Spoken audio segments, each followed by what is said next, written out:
the sustainable supply chain, particularly for MSMEs in the tourism industry. And I know you probably have some questions about me. You want to know about my background. It's the Brooklyn Bridge. That's my background.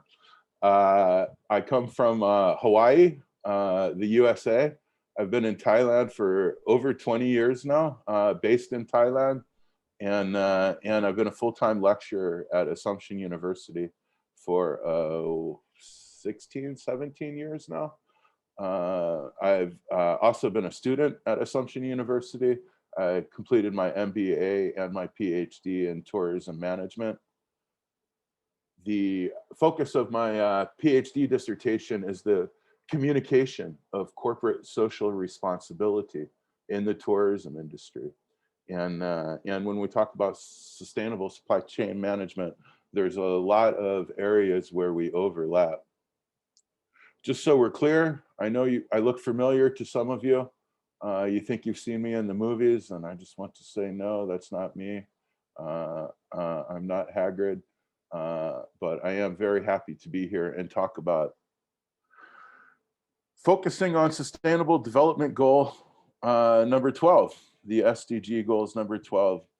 And I know you're familiar with the SDG goals. Also, I know you guys are all tourism experts in your own right. So I'm kind of going to gloss over the basics. I'll mention them briefly just so that we're all on the same page. If I'm talking too fast or my microphone cuts out, please let me know. And that would be great. When we talk about responsible consumption and production and the SDG goals, there's some real concerns here. The top one we know about, which is the population is guides, or do they bring guides in? For all of them, one of the considerations along the supply chain is your staff.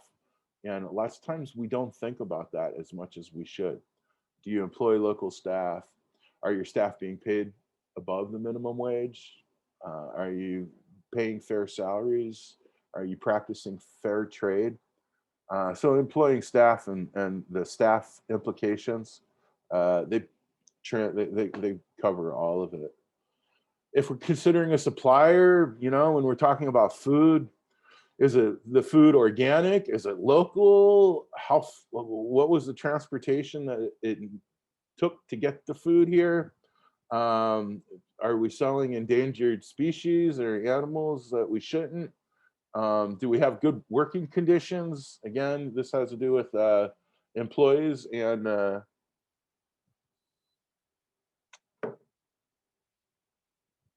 and I worry sometimes that, you know, you don't have to compromise sustainability to be competitive. We can have both. There doesn't need to be a compromise here. As we're turning back on our tourism industry after the COVID-19 pandemic, we should do so carefully and thoughtfully and put some policies and planning into place. And there's a challenge here, ladies and gentlemen, and I understand that. I know we want to grow, we want more tourists, we need to turn ourselves back on now. It's been a rough few years, and growth is important. Sustainable, balanced growth is what's really important. And we need to balance the services and the infrastructure that we have. We want to consider visitor spending. How many visitors are arriving? Yeah, these are all considerations of growth. But let's not forget that we need to balance that with the toll that it takes on the local economy, on the cultures. These are socio-cultural implications, and as well as the environmental. So we're trying to strike a balance here, ladies and gentlemen. And sustainable tourism has evolved, if you will, from, again, looking at this basic model, which is people, planet, and profit, socio-cultural, economic, and environmental. And now we need to see some of the new things that we need to do, which is we need to be accountable we need to have capacity, and we need to take action. And what I mean by accountable is we need to accept that the decisions and the actions that we make in our daily lives as consumers, they have an impact. We also need to take responsibility for our actions. And if we don't know, then we need to acquire knowledge, skills, and resources to make changes. And that's capacity development. Also, the last one is we need to be responsible. And it's not just about intent, like we mean to do good. It's like really, actually, the action that you did, the action is it based on laws, ethics, and morals that are important to you or are important to your company? And again, I think of sustainability sometimes like I think of ethics. There's two parts to it. One part is knowing it, right? Ethics is knowing what's right and wrong and doing what's right. There's two parts to it. One is the knowing, and the second part is the doing. I think sustainability is just like that as well. We can know what's sustainable, but really it's in our actions that demonstrates our understanding of sustainable development and consumption. So some of the questions are, I'd actually would love to know from you people, what is your biggest challenge to sustainability? Because there are so many challenges. Sometimes, we need to do maintenance on sites or destinations or attractions, and we just don't have the funds for that. Maybe that's your challenge.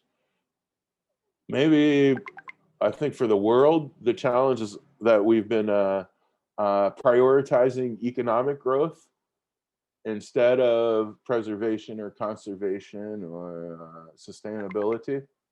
And I think that can be a real challenge. Maybe the misconception between, sometimes we think that it's going to take a lot of investment in sustainability to become more sustainable. Sometimes it does take a major investment. Maybe if a hotel needs to swap out some of their equipment, that can require a pretty substantial investment. So maybe that's a problem, but lots of times there's a misconception about that investment, which means people are worried they're not going to get a return on investment. And we need to work it out, and we need to demonstrate that certainly you can get a return on investment. Maybe the challenge is limited awareness. The stakeholders aren't aware of sustainable tourism practices. Maybe they're not committed. There's no commitment on the part of the stakeholders. And maybe the example is limited sustainable development frameworks. We just don't have the framework for sustainability. Maybe destinations don't have any garbage pickup, and there's no place to responsibly. Great. Other considerations: insufficient rural planning, inadequate control mechanisms, and sometimes tourism is in the wrong place at the wrong time, and there's a limited local community influence. And I can tell you, ladies and gentlemen, with limited community involvement, then we're going to have some real problems. The benefits, though, in adopting a sustainable approach: number one, we're responding to market demand. Number two, we're creating more attractive destinations, right? I think we can all agree that a nice place where the locals are happy and is a nice place to visit. So we can create more attractive destinations. We can also use our natural and cultural resources better, thoughtfully, sustainably. And if we do this, ladies and gentlemen, this will create long-term economic benefits for all. Now, where can you foster sustainable tourism? And I know I have some people here for the from the governments, and this slide was originally, how can the government foster sustainable tourism? But it doesn't really have to be the government. It could be organizations, and it could be companies, could be NGOs. It could be you, ladies and gentlemen. How can you foster sustainable tourism? So number one, we can coordinate activities. Number two, we can manage resources responsibly. We set standards, whether it's a personal standard or it's a standard for our company or it's a standard for the destination. And we can build capacity, which is kind of what we're doing right now, is we're trying to build a little bit capacity and appreciation for responsible and sustainable tourism. Some of the other things we can do is, if the government doesn't do it, we can help the government implement responsible tourism legislation. I think we can certainly all provide leadership by example, I think is a great way to do that. And we can promote responsible tourism activities. And again, originally this is what the government can do, ladies and gentlemen, but the more you look at it, I start to think, wow, we could all probably participate in this. Possibly the legislation might be the hardest part to influence. So, ladies and gentlemen, that was topic number one. How are we doing? Does anybody have any questions, comments, suggestions? Yes, Dr. Scott, allow me to ask, yeah, like a question here about this number 6. Yes. Providing leadership in responsible tourism. So in this case, can you please share more examples? What are the kinds of activities of leadership in responsible tourism? Well, when I think of leadership, I talk sometimes with my students about the difference between leadership and management. And there's a big difference, you know, sometimes we need a leader and sometimes we need a manager. So what we're talking about here when we talk about leadership, I think one of the most important things is to lead by example, right? If you're trying to be a leader and you're not practicing sustainable practices, if you're not trying to raise awareness, if you're not, you know, leading the charge, I don't know. We say sometimes if you're not leading, then you're probably following, right? So a leader is going to be out front. How can you do that? We can do some research. We can look for new opportunities, and we can try to, I say, sell that to to our stakeholders. So I think the part one, when I said leadership, lead by example, I think is pretty important. I hope that helped a little bit. So is there any significance example or case study do you have? Well, I'm sharing a case study with you later, but you know, I mean, it could be something simple, right? If you're trying to be a leader, are you reducing, reusing, and recycling? Are you making an effort to use local products and local resources, or are you using imported products and imported resources? That's from a real basic level, right?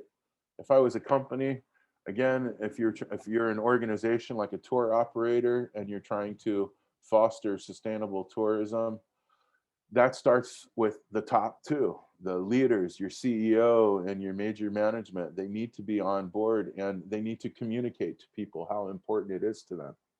Start talking to, if you're the leader, start talking to the people that are following you. Sometimes we say in America, we say lead, follow, or get out of the way, right? Great. Any other questions or comments, suggestions?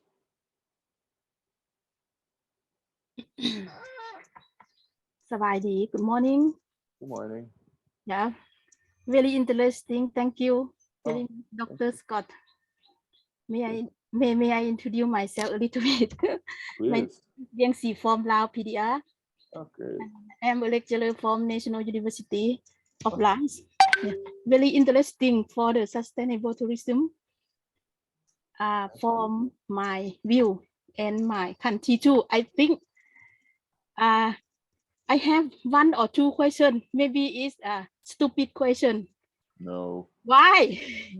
Why you list the number 1732? Why you don't list 1, 2, 3, 4?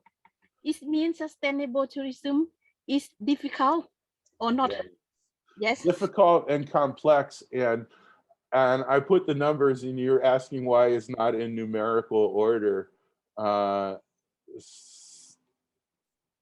Because sometimes we need to skip a step and sometimes we need to go back to a step. These are all just considerations that we need to do. It's not actually step 1, step 2, step 3, step 4. These are just 7 of the key areas. Maybe I should delete the numbers because I don't want you to think, no, first we have to coordinate and then we need to manage, and then, no, these are all different things that we need to do at different times. So it's not really numerical order. 1, 2, 3, 4, 5. This isn't steps. These are key areas.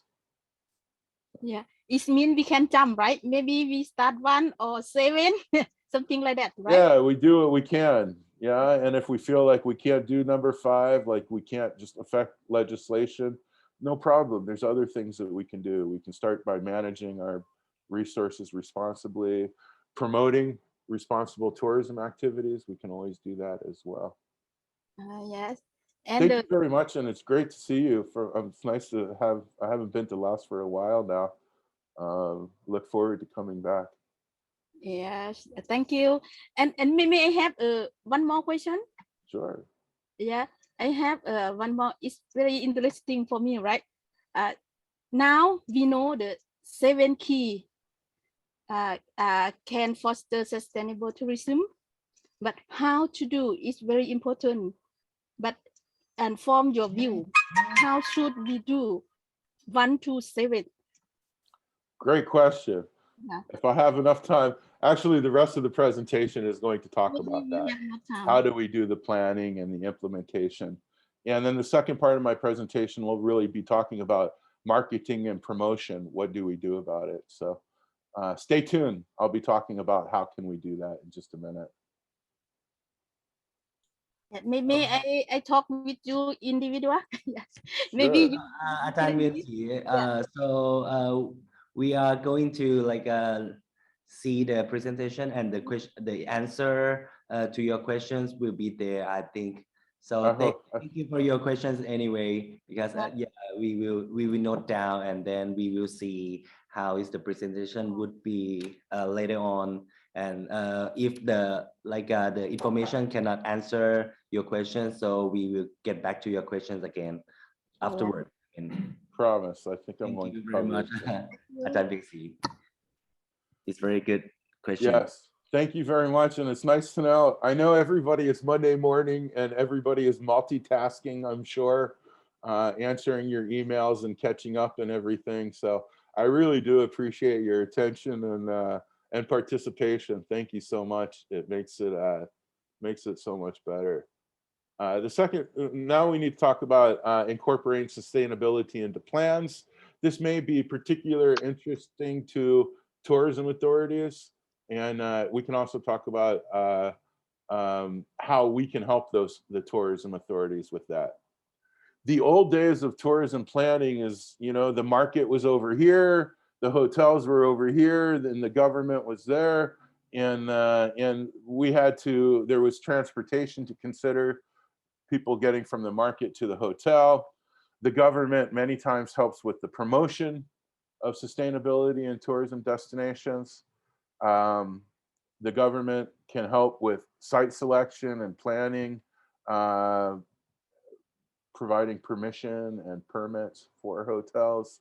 This was kind of the old days, but now, ladies and gentlemen, we have so many different markets and so many different factors when we talk about strategic and integrated tourism planning, that you really need to consider the different markets and how they relate to the community, the environment, or the economy. You can see here around the hotel, those are people, planet, and profit again. People is the community, planet is environmental, and profit is the economy. And this is important, ladies and gentlemen. The planning is important. And some of the things we need to think about when we think about planning is the location. We need to think about who's going to benefit. Is the community going to benefit? Is the, what types of tourism do we want? What types of tourists do we want to come?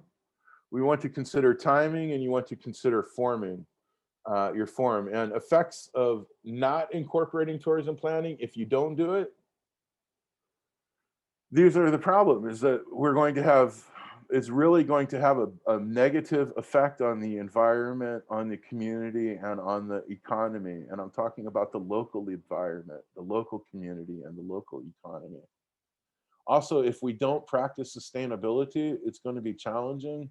It's going to be hard to find support. Why should we help you? You're not doing it already. Also, there's a conflict that could happen between the activities of the tourists and the responsibilities, what the community is looking for.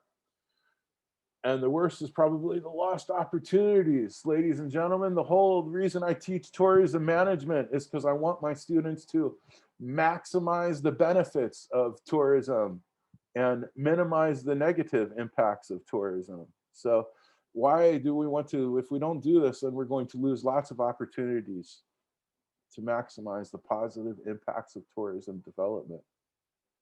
So why do traditional plans fail? And again, I wonder if you have a tourism plan. I think most of you do. I think a lot of you have been rewriting your tourism plans in the post-COVID era. But a lot of times tourism plans don't work because of a lack of flexibility, or maybe there's a lack of flexibility has to do with being logical and rational. And sometimes plans are just too rigorous. You can't change them, or you think you can't change them. So they fail. Sometimes there's not a lot of strategy or vision that goes into the plan. And that has to do with leadership a lot, because that's where your vision comes from. Or maybe when we thought about the process, it didn't quite work. Oftentimes, the problem is we planned on top-down planning, and I really think sustainable practices and stakeholder involvement needs to be from the bottom up, not top-down. The government definitely, there's a very important roles for the government to play. But when we talk about sustainable development, I think we really need to think more of a bottom-up approach. And then lastly, look, there's a lot of poor linkages that create waste and really can impact sustainable development negatively.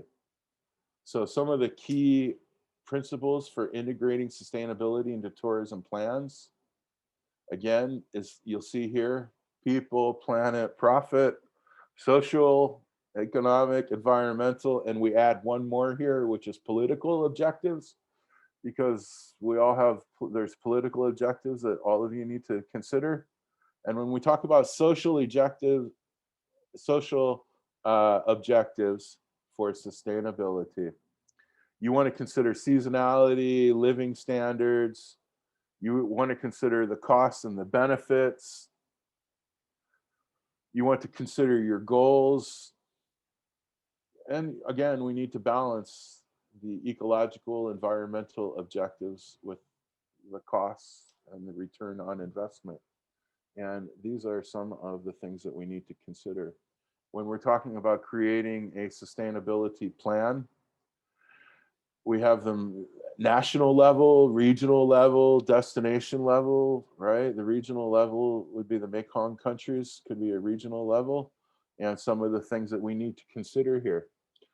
Some real opportunities to integrate sustainability is at the very beginning, during when we're creating the infrastructure and building the facilities, and during the implementation when we're doing the marketing and financing and human resources. One second.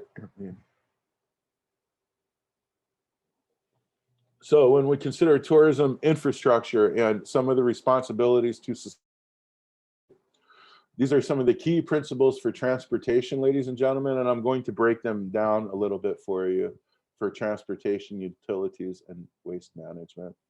Don't worry, I won't make a deep dive, but I do want to share this information with you. When we talk about transportation, we're considering our destinations well connected with air and land transportation. Are there domestic airports? Do we have transportation that links attractions and destinations? Water transport is something to consider. And again, when we're talking about tourism sustainability for transportation, I've heard your speakers a lot talk about quality versus quantity. And that's really what you want to consider is, you know, are we going after, I think we've all decided that quality is really important, right? But I think in our hearts, we know we want the quantity too. So if we can get both, that would be the best. We want to, when we talk about tourism, transportation, we want to make sure that we try to do what we can to mitigate the destruction of natural resources. And we want to create impacts. So that was for transportation. This is for utilities. Utilities would be like power or water, and some considerations that we need to meet, that we need to think about when we're talking about the utilities. Ensuring sufficient water can meet demand. And again, a lot of times when we think about water meeting demand, can it meet demand, the tourist demand, without impacting the demand of the local people? Collecting water, ensuring storage of water and electricity, and considering electricity supply and demand. And here are some of the considerations for when we talk about utilities, which is how much water do the people use? Again, is there enough safe drinking water and electricity for the local people? Or are we taking it away from the local people to give to the tourist? Overusing water, and again, lots of people maintaining, lots of attractions, maintaining high visitation, that can create environmental impacts. A lot of these can be avoided during the construction and the operation. Waste management is not the sexiest topic, but when we talk about sustainability, and as I mentioned, don't forget that 30% of food is wasted along the supply chain. Again, that should be a really a remarkable number. We need to think about minimizing the volume of waste. And how do you start for organizations? That can be difficult, because if we're going to start minimizing the volume, then we need to measure the volume. And that's sometimes a good place to start. We want to also consider how we're treating our solid waste and proper disposal. And I think this is a real challenge for some of us, where our wastewater isn't being treated properly, or we're burning our garbage instead of recycling it. We want to consider recycling, reduction, reuse, repair, all of those RE words that we like to use when we talk about sustainable tourism. And some of the issues that we need to think about when we talk about waste management. How do you collect the waste? How do you store the waste? How do you treat it? And how do you dispose of it? We want to think about also water and land pollution and how that can affect visitor satisfaction. Nobody wants to visit a place that, you know, has a lot of waste management problems. And ladies and gentlemen, I do travel around a lot, and I think of an island that I just recently went to. I won't say the name of the island, I won't say the name of the country, but when I got there, I stayed at a beautiful resort. I was down there to do training, and they said, Dr. Scott, before you walk around the island, we want you to know we have a garbage problem on our island. And I said, I don't know what that means, but, and they said, I think you're going to see it pretty soon. And sure enough, as soon as I walked out of the resort and started walking around the community and the island, they most definitely have a garbage problem. I just cannot believe that that the local community hasn't taken steps to consider waste management and look for help to fix it. They live, the kids play, and and it's not safe for them. So that's a real concern for me. All right, ladies and gentlemen, and again, how the ability for waste management facilities to deal with tourism related waste needs to be considered from the beginning. When we talk about recreation, entertainment, we need to provide that, and we need to develop recreation and entertainment areas. I get it, we need that, but some of the problems that we need to consider when we talk about planning is local involvement. Well, you want to consider how much this is going to disturb the local people, traffic, noise, crowding, the behavior, not to mention adding new social problems, right? You want to build a bar, now the local people are going to be drinking more, or gambling. You want to introduce gambling, now that's going to could affect the local people as well, because they're going to want to use those new recreational activities. So we've talked about a bunch now, and now let's consider health and safety services. When we talk about health and safety services, some of the things we need to consider are ensuring a full range of health care and services for the community. Ensuring good systems are in place, proper hygiene, sanitary food, health, right? And healthcare and safety facilities for the tourists as well. And some of the specific considerations we need to think about when we talk about planning is, can the local services, can they handle the demand of the additional visitors? Let's think about the impacts that mass tourism is going to have on services for the local people. How is that really going to affect the local people? And then also let's think about the impact of social services like taxes. And can that help the local community? Can that help the standard of living? And I like to think it can, ladies and gentlemen. So now we can talk about planning for tourism facilities, which would be accommodation, food and beverage, shopping, and travel and tour services. These are some of the facilities, right, that the tourist needs. I always like to think, I try to, you know, the tourists, they need a place to sleep, they need something to eat, they need something to do, they need some way to get around. So we've talked about the transportation a little bit. Now let's talk about accommodation and some of the considerations that we need to think about for accommodation. We want to understand what's on offer. We want to understand what's being developed, and we want to understand what are our basic needs. And some of the considerations here when we talk about accommodations is where to put the hotel. That would be a geographical positioning. You want to balance the demands of the tourist with the needs of the community. If you're going to consider planning for accommodation, you want to consider waste, power, water, oversupply, undersupply. You want to consider design impacts. These are all considerations for accommodations. For food and beverage, lots of different things to think about for food and beverage. We want to promote supplies. We want to encourage development. You need to determine locations again.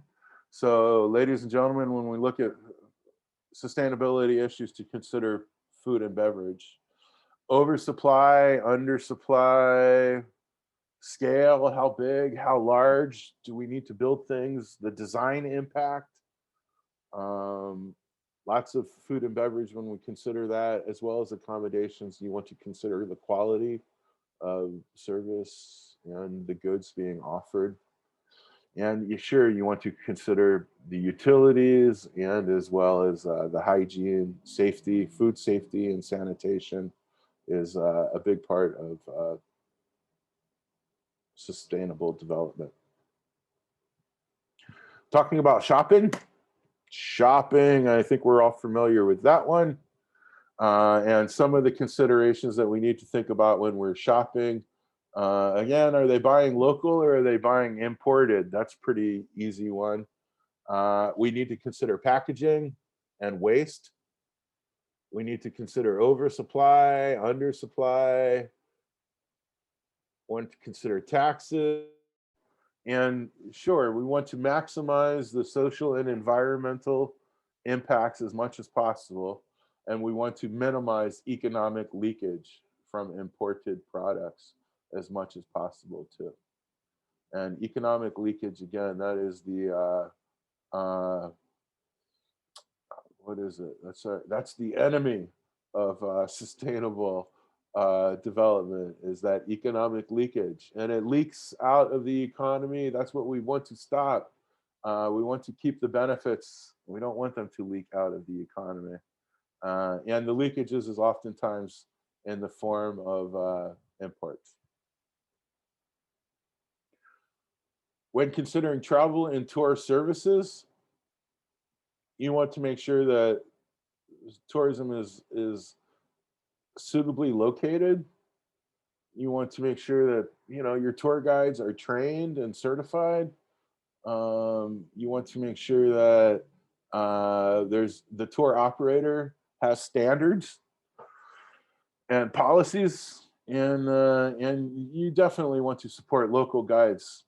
And some of the considerations that we have when we talk about planning travel and tour services are standards you'll see here. And we do have international standards, and whether we're following ISO standards or LEED standards or just common sense, right? I think we all have standards. And then we need to consider how that's going to impact tourist behavior on the communities and the sites. When we consider tourist attractions, you want to consider natural attractions, cultural attractions, special events and activities. These are all pretty important, and some of the things that we need to think about when we're planning developing natural tourism attractions. I worry about this sometimes because the natural tourism attractions, the people that are using it aren't really paying the cost that it takes to protect, preserve these attractions. So some of the considerations when we talk about sustainability issues to consider when we're planning a natural tourism attraction, you need to consider your resources. You want to consider conservation and visitor safety. In Thailand, many of the tour operators now are no longer offering elephant tours. They offer elephant experiences because the customer wants to see elephants when they come to Thailand. And we need to provide that, but we need to make sure that we do this thoughtfully, and we need to think about that. Sometimes we have limited understanding of the infrastructure, the ecosystem implications, and that can create some problems. And then for cultural tourism attractions, when we're planning those, ladies and gentlemen, some things that we need to consider. And again, these are pretty serious. When I think of this is, again, culture, all of you, we love we're really into, I mean, that's the whole reason most people travel around, is they want to experience the culture of this beautiful area. And these are some of the things that I worry about, is cultural conflicts, the eroding of traditions, and antisocial behavior. And look, these are considerations. I'm not quite sure we can blame tourism for all of these. Actually, I don't think we can, right? The eroding of traditions, and for example, you can't entirely blame that on tourism. It happens, right? Limited resources to understand local culture, limited resources to protect, preserve the local culture. And then the last one is one of the things we need to consider when we're talking about planning cultural attractions, is the commodification of culture and the loss of authenticity. The commodification is making money from cultural elements that we shouldn't make money from. For example, in Thailand, it's not nice, it's not polite, or it's not proper to buy Buddha statues and take them home and use them inappropriately. For sure, it's not the way to go. But it should start at the beginning, which is we shouldn't be selling them. They shouldn't, they shouldn't be on the market. When we talk about tourism activities and events, some of the things that we want to think about, again, is understanding what we already have and then thinking about what we need to develop. You want to consider the infrastructure that we have. These are all considerations. And when we talk about tourism activities and events, first off, safety and security for all. That's everybody. That's all stakeholders. It's not safety and security for the tourist, safety and security for the community as well. You want to consider noise, traffic, waste. You want to think about the local infrastructure and the facilities, and you want to consider the behavior of the tourists and the community, and the unwelcome behavior as well. And then lastly, we can talk about money a little bit and sustainability, and we need to talk about financing, marketing, and human resources. And when we talk about money, some of the things that we need to think about is the return on investment. The investor demands a return on investment, of course. Who's going to invest without expecting a return on investment? But we need to balance that with local needs. And a lot of times I think that the investor has they have a unreasonable expectation of a return on investment when we're talking about sustainable development. And I think that really a lot of times we need to, before the investor, I understand they have the money and or they have the resources, and that's important, but I think we want to be really clear when we're in the planning part that you need to be a little bit more reasonable about your ROI, right? Because it's not just money we're looking for. You want to balance foreign aid versus local development control. All of the countries that we're talking about are, there's lots of NGOs that are involved in tourism development, lots of big companies and big names. And that's great. That's the expertise and the knowledge and the skill set that we need. But we also need local involvement and local development.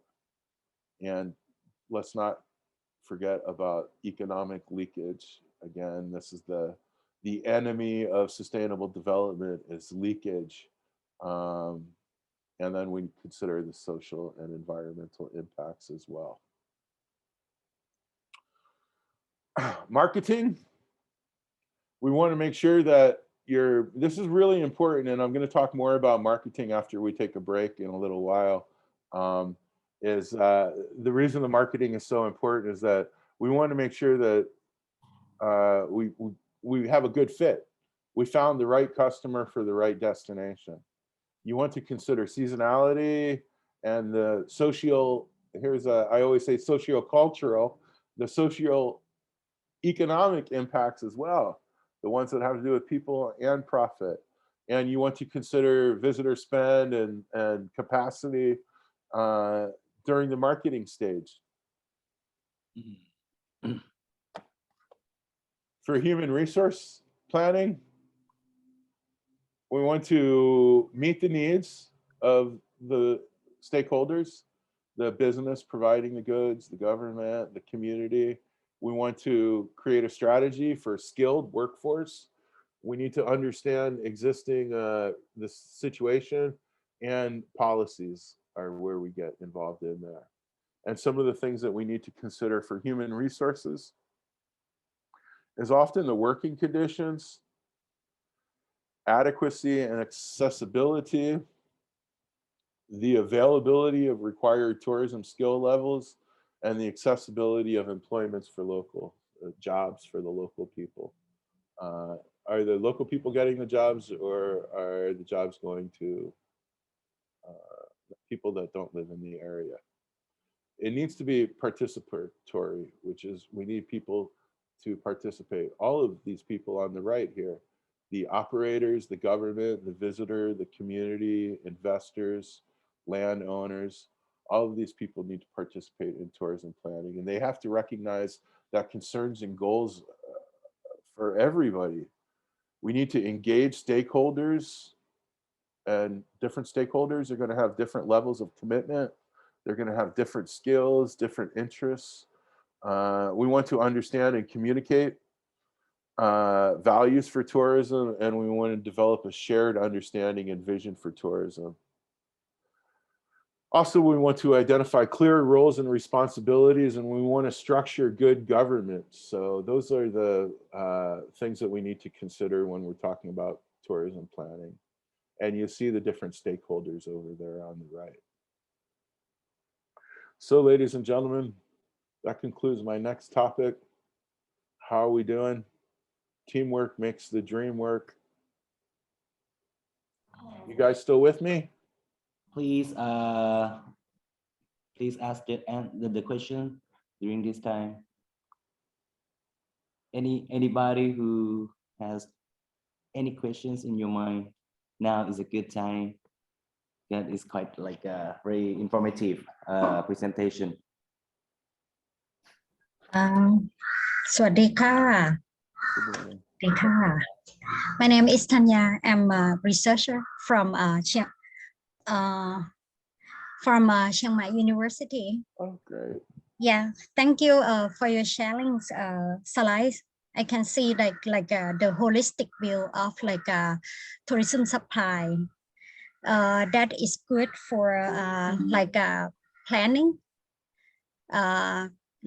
policy, and also we can see how, because of you said every decision or actions we make in our daily life has an impact. Sometimes it's not easy to explain for the stakeholders when we organize a training. Is if we explain them blah blah blah blah, they're gonna be bored. And I think we need a powerful tools role play games, something like that, to see all the stakeholders, to see the whole impact. Because of each stakeholders, they have their own objectives, and once when they do their things, they didn't see how it's impact for others. And actually, I would like to ask you, do you have any a role play game that can help for the a tourism training, something like that? Thank you very much. Thank you, Ajahn Tanya. I appreciate that. And And yes, I think you can tell by looking at me that I'm a really old man. And I've been collecting resources about sustainable and responsible tourism development for the past 20 years. So I do have quite a library, and I would be happy to share some of the information. Some of the information I have for you, Ajahn, that I could share with you is in Thai, and it's targeted for either homestays or tour operators, and it's very participatory um, project.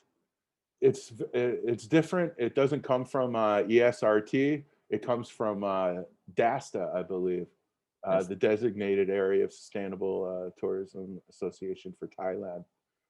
But yeah, I'd be happy to share some of those resources with you. Thank you for that, Ajahn. ขอบคุณค่ะ Also, ladies and gentlemen, I know we have a lot of teachers here, so all these presentations as well, I'll be sharing this presentation with you. Feel free to make it your own, modify it, delete it. These are a lot of these slides are the same slides that I use for my students. And when I teach this subject, this is the subject that it doesn't have a textbook. So that's what I always tell my students. If you see a lot of words on the slide, don't forget, I don't have a textbook. So you don't have to read a textbook for this class. If you can understand my ideas and the comments on the slide, then you're good to go. We're going to take a break in about 10 minutes. Is that okay, Kunanan? Yes, of course, sure. So if there's no more questions from our participants, so can we go for the break? One more, please. I just I like to express my sincere thanks to Dr. Scoot. Yeah, for your very comprehensive and very interesting presentations. And in this regard, maybe I like to request Michael Institute, whether you can share the recording videos of these sessions apart from the PowerPoint presentations. Yeah, if possible, yeah, I like to refer, or I like to learn more about the sharings of the Dr. School. So if it is not difficult to share, so I wish to request to share the video as well for your time considerations on mine, please. Okay, great. Well, thank you. Okay, That's thank great. you, Mr. Tin Myong. So yeah, of course, if you really need it, we can share the video record with you later. Yeah. After the training, I think. Yep. Yep. Thank you very much. Sure. So shall we go for the break for 10 minutes, and then we will come back for the next sorry, for the next session. Excellent. Let's do that.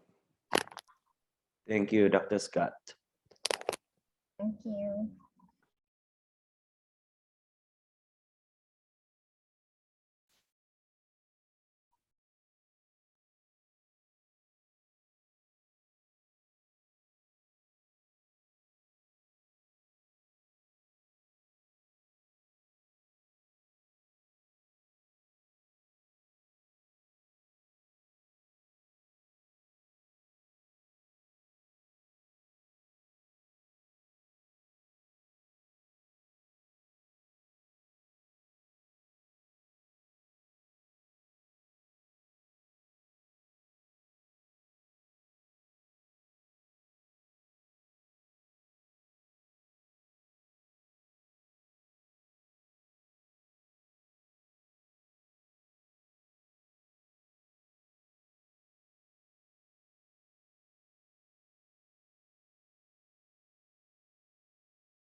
Welcome back, everyone.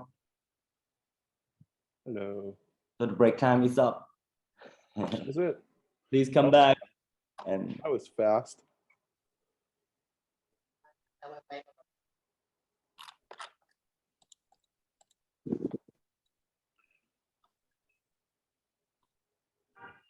Kunanan Cup. yes, Am I speaking too fast, or is that okay? Is it tempo okay? yes, if possible, just yeah, it could be like a slow down a little bit. Sure. Dr. Scott, I think it would be like a very easy for us to learn along the presentation. I think. Okay. Yes, I'm afraid that, yeah, because according to the request of Mr. Tin Myeong from Myanmar, I think, yeah, it could be like it could be better if we can get clear at the time. I mean, along, yeah, during the presentation. Okay. But if they really want to, would like to do the review, it would be like a, yep. Okay. I'm gonna move a couple topics ahead now, and I'm going to talk about marketing and promotion in the interest of time. And then if we have time later, I can talk about policy development. But I think marketing and promotion is going to make you Interesting.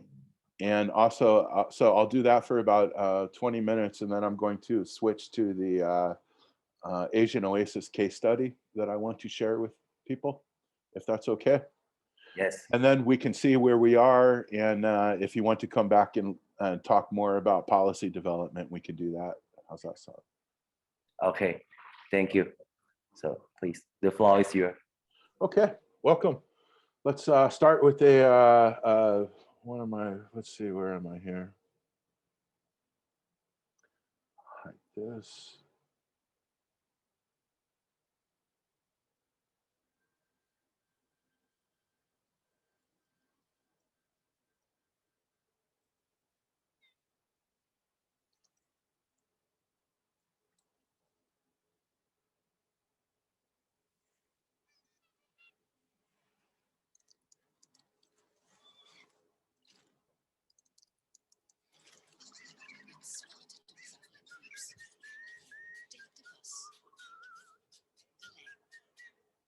All right, ladies and gentlemen, welcome back. And I'm sharing some videos with you along the way. These will be short videos, which have to do with, and it works because we're talking about marketing now. And I'm going to talk about the importance of marketing responsible communication in tourism. So I think we all understand what marketing is, and marketing and communication, and some of us are definitely in the marketing sector, and others of us may find out through the course of this presentation that we're part of that marketing and communications. So some of the roles and the functions that you need to think about is management. You need to engage the audience. You want to present a message, and a lot of times this last one here is that the whole purpose, the reason we're doing the marketing is that we're trying to change people's attitudes or behaviors. And boy, I think you can understand and appreciate that's hard, changing people's attitudes and behaviors. And that's going to be an important part of sustainability. So you know, I talk about my students, a lot of my students are marketing majors. So they kind of understand the marketing mix, which is advertising, promotion, direct marketing, word of mouth, is personal selling, right? This is part of the standard, you know, marketing mix. I would ask my students on an exam to explain the marketing mix and explain the 4 P's of marketing. And I think you're familiar with the 4 P's of marketing: price, product, place, and promotion. When we're talking about tourism, though, things get a little bit different, and the words mean a little bit different. So when we're talking about products for tourism, I mean, if I'm talking about a mobile phone, I get that. It's the mobile phone is the product. But when we're talking about tourism, the product's the experience. And that can get a lot more difficult to understand. And sure, accommodation, attraction, transportation, shopping is all part of the product. But at the end of the day, it's the experience. It's the experience of staying at the hotel, the experience of flying on that airline or visiting that attraction. It's the experience that people are going to remember. And that at the end of the day is really the product that we're talking about. Here with price is the amount that you charge for the product. Now, when I'm thinking about price here, price has to do with the cost of the end product as well as the points along the distribution channel. And it says here that some of the amounts that you should consider is the operating cost, profit margin, and distribution.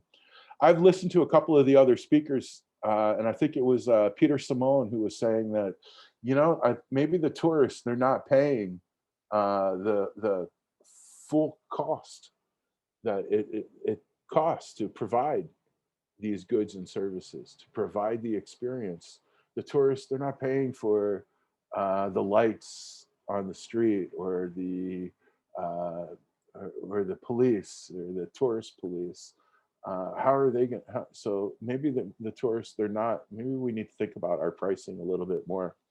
And again, I'm not saying let's raise our prices. I do want us to raise our prices across the board, but we need to do it thoughtfully, considered, and considerately. And we want to make sure that our price does reflect the value that people are getting. This is the one that my students always get confused when we talk about the 4 Ps. Because when we talk about place for tourism marketing, place refers to where they purchased it. Online, on a website, from an OTA, from a travel agent. Where was that? Not the location of the attraction or the location of the hotel, but it's it's the channel of distribution. That's what we're talking about when we talk about place. Promotion. I think we're all familiar with promotion and how important that can be. And promotion can be a mix of advertising and public relations and personal selling. These can be all considerations for promotion. And your promotional mix, it kind of depends on who you're promoting it to. What do they read? Where do they go? How are we going to influence them? And these are considerations that we need to consider when we talk about promotion. The 5th P is packaging. And you want to think about that. So again, the 4 Ps, that's what everybody learns. But in tourism, we have more Ps than you can think of. And when we talk about tourism packaging, it's all transportation, accommodation, food and beverage, entertainment, attractions. This is all part of the packaging. And we want to foster partnerships. We want to think about our target markets. These are all considerations for packaging.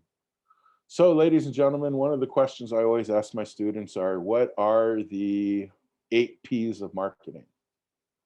Because there's more than 4 Ps of marketing, 6, 7, 8, 9 Ps of marketing, tourism. Don't forget people. Tourism, it takes a lot more people to develop in the tourism industry. It takes a lot more people than it takes to make a mobile phone. All right. And the people are in the community, and the tourists are people, and the hotels are staffed with people, and tourism is really, so people is an important P for marketing. Also planning. A lot of times we call that the itinerary or the schedule, day 1, day 2, day 3, in the morning, in the afternoon. And I think planning is an important part of that too. And then finally, the last thing is partnerships, is the final P that I'm going to talk about today. Partnerships between 2 different people. Partnerships between stakeholders, which is the tourist, the business, the government, and the community. Tourist, business, government, community, and the tour operators. That's my tourism industry. So those are your stakeholders. And then you need the stakeholders are the tourists, the business, the government, and the community. And the industries, we need partnership between industries. And the industries are transportation, accommodation, food and beverage, entertainment, and tour operators. So we really need lots of different partnerships. We need public-private partnerships, partnerships between the government and private organizations. And that's why I included these 8 Ps. When we want to think about principles of responsibility, principles of sustainability for marketing, you want to consider law, not to mention good practices. You want to be decent and honest. And again, when we're talking about sustainability and the rest of that, these are some of the things that we need to consider while respecting users' privacy. And I am going to talk a little bit about using user privacy at the end of this presentation, because I think that's pretty important, and that's becoming more and more of a bone of contention. There's 3 different key components of responsibility for tourism marketing and communications. Number 1, to raise awareness about sustainability. Number 2, to inform about destinations truthfully. And number 3 is to sell products fairly. And that seems harder than it sounds. Some of the benefits that we can get, the benefits of marketing, is we're going to have a better competitive advantage. We can compete with our competition better. If we can, marketing and communication can increase value, and it can increase demand. If you can hit those people that you're trying to reach, that can help with demand. And if you can communicate your message consistently and accurately, they can feel better about it, and that will increase value. Also, lots of times we can increase customer loyalty, increase customer satisfaction, and most importantly, facilitate respectful interaction at the destination. Interactions between the stakeholders, interactions between the industries. And if you want to do, what's that? It was the African proverb that says, if you want to go fast, go alone, and if you want to go far, go together. And I'd like to share a video with you now. It's only 1 minute long.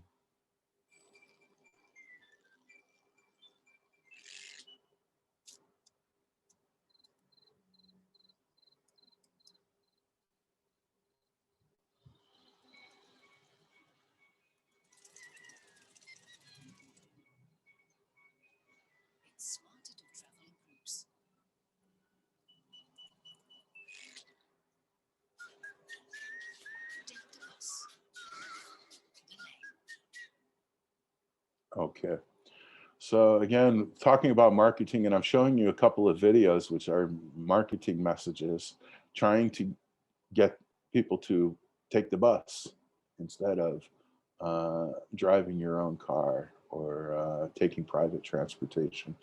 Take the bus. So this is a worthwhile message, and I think it's important that we communicate authentically and accurate.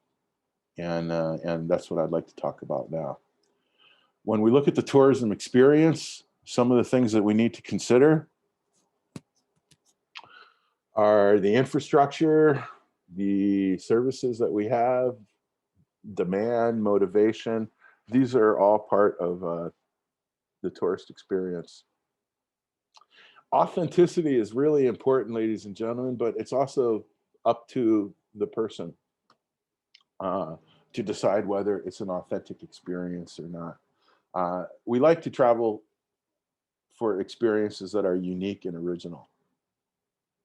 And integrity can relate to a place, an object, or an activity. But while authenticity is perceived, it's up to the person whether they're going to say it's authentic or not. It also has a lot to do with marketing, because when we're marketing, we're telling people who are coming what to expect. And it's important that we're communicating authentic and accurate messages before they get here. And there's a service nature of tourism that sometimes we market inaccurate messages, and it could be something, you know, as simple as just using beautiful pictures, which, you know, these are beautiful pictures. Actually, these pictures could be any one of your destinations, right? Could be any one of your destinations. But does that really what the beach looks like? Or are we telling people to expect this, and then we're giving them something different? So that can be a real problem. And I do worry about the commodification, selling your cultures and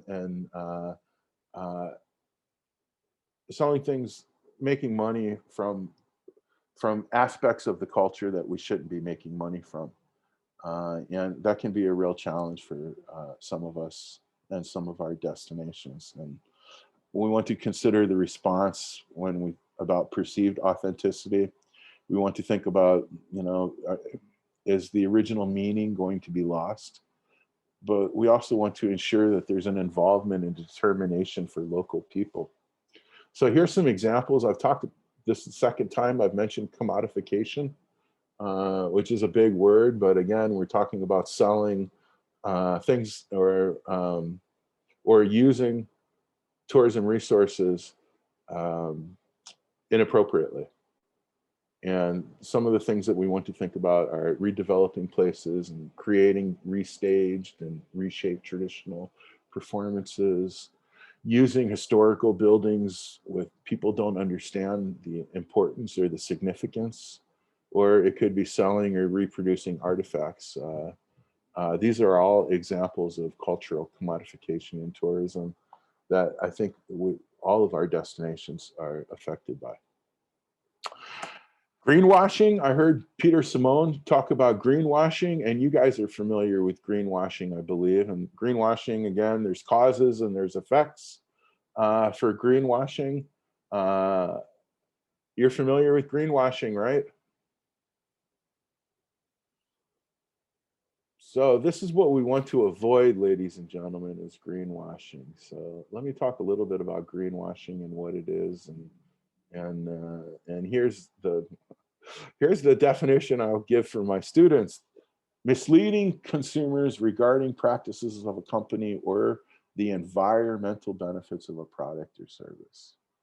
And I did hear, I think it was Peter Simone who talked about the challenges of greenwashing and how we want to avoid greenwashing. So greenwashing is misleading people, talking about environmental credentials when maybe you don't have them. Maybe it's talking about things that are unfounded, like we don't know whether you're telling the truth or not, or maybe it's irrelevant, right? Greenwashing is also making an environmental claim, which is, I don't know if you're familiar with this word. We call it a fib. A fib is a little lie, right? A little lie. I don't know if there's such thing as a little lie. It's just a lie.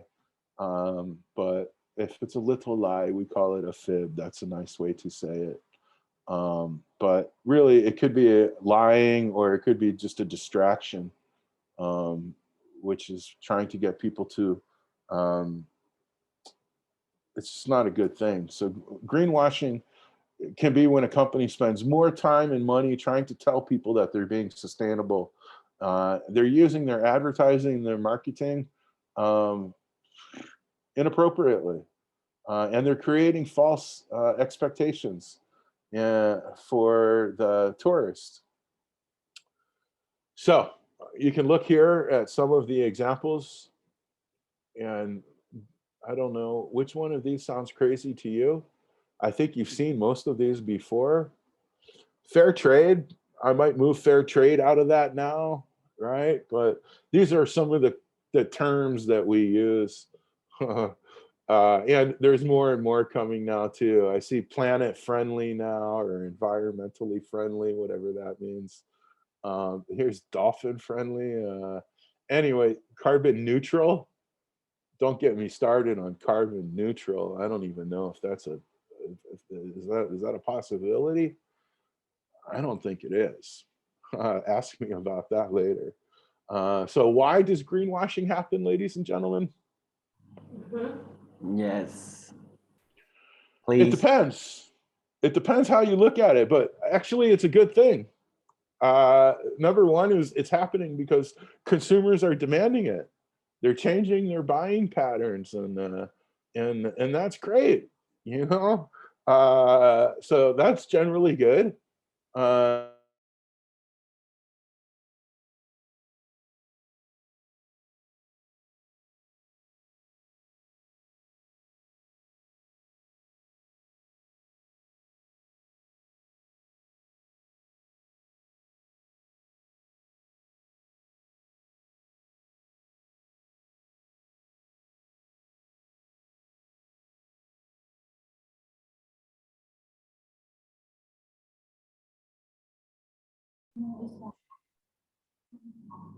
Don't throw anything away. There is no away. I like that. I mean, what do you think? Where do you think it's going to go if you threw it away? It doesn't disappear. There is no away. So I like this one too. So why is greenwashing? What's all the fuss about, and why is it so bad? And let me give you some examples of greenwashing. But like I said, it's good that the consumer wants it. It's just bad the way that we're marketing it sometimes. So how you can avoid greenwashing, let me share some ideas with you and give you some examples here. Number one, stick to the main principle of greenvertising, thinking about people, planet, and profit. You can see this advertisement here. I mean, it looks great, right? It must be environmentally friendly. They're using green. Oh, freshly picked. That's got to be good too. And then, come on, what are we talking about here? You're talking about chewing gum? Give me a break. Right? So green marketing is not about making normal things seem green. That's greenwashing. This is about making green stuff seem normal. And this is trying to make something normal seem green. That's not what we want to do. So the 7 sins of greenwashing we need to beware. Number one, suggestive pictures. Green images that indicate an unjustified green impact. And you'll see an example here from Kool-Aid, right? And again, this would be one example of greenwashing. A second example is the hidden trade-off, they call it, and that's suggesting something's green based on, like, right, one thing. I'm driving a Prius, and not looking at the whole picture, not looking at the environment, and we kind of blur out the other things that are important, right? Like a Hummer that claims to be hybrid, and it's going to be using a lot of electricity and gasoline. Wonderful. Another example is no proof. And that could be a claim that is not supported by any evidence or any reliable, third-party certification. And I use an example here from GE. What do they make those lamps out of? Bamboo? Really? I don't know about that. Yeah, give me a break. So here's some examples there. Could be vagueness. Here's an example too, planet friendly. Fluffy language, we call it. No clear meaning, right? I don't know, I look at this. Delicious natural flavors. Natural? Really? Come on, 7-Up, they never saw a lemon or a lime in their life. It's all chemicals. And again, other things too would be considered. And again, this is just vague. I don't really see it. Could be irrelevant. Environmental claims that are redundant or unimportant. Green trees. Light. It just seems like, come on, just a little too much. Or the lesser of two evils. This is one. This is a real advertisement. Yeah, this is for fair trade. You can see here, these cigarettes are ethically sourced. Ethically sourced, whatever that means, right?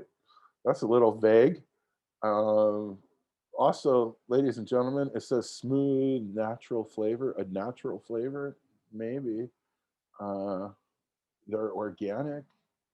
But ladies and gentlemen, it's cigarettes, right? They're bad for you. Cigarettes kill. So let's not try to greenwash it. Let's, oh, they're organic. They're gonna kill you just the same. So those are some considerations. And again, the sin of fibbing, I don't say fibbing as much, I should change it, right? It's called, I call it lying, to lie, and you're not supposed to lie. But all right, so let's be nice. It's not a lie, it's just a fib, which is a little lie. And again, a little lie is, to me, is like being a little bit pregnant. You're either pregnant or you're not. You're either lying or you're not, right? And here's an example of that. So these are some examples of greenwashing, and here's this last one that I use for my students. And I'll ask my students to, can you identify 5 examples of greenwashing here? And then the students will say, well, green jet, the name of it is a little weird, you know, green, really? So do you see any problems here with this advertisement? Yes. To say something. Anyone Which one? Feel. to express? Yeah, I think that this is very interesting thing now. Greenwashing is happening everywhere actually. It's making like blue and green and just go with those kind of, you know, color and, you know, to show that everything is sustainable. So how about your experience in your countries? Could you please share with us, please? It's hard for you to, for me to answer that, because when you say my experience in my country, I'm from America and I haven't lived in America for 20 years. Yeah. I think my country is Thailand, because this is where I live. But I think that a lot of the bad examples of greenwashing have come from my country. Right. And you can see examples here like eco assured. What does that mean, right? Or I mean, you know, give me a break. Or this is the one that bothers me the most, and I asked you to ask me about this carbon footprint. Erase your carbon footprint. Really? You know, that's, I know what they mean. They mean they're willing, that they're going to offset your carbon emissions, right? Yeah. And I see a lot of tour operators are doing this now. And a lot of the big ones are doing this. They'll use your carbon emissions to, and then they'll charge you more, to offset it.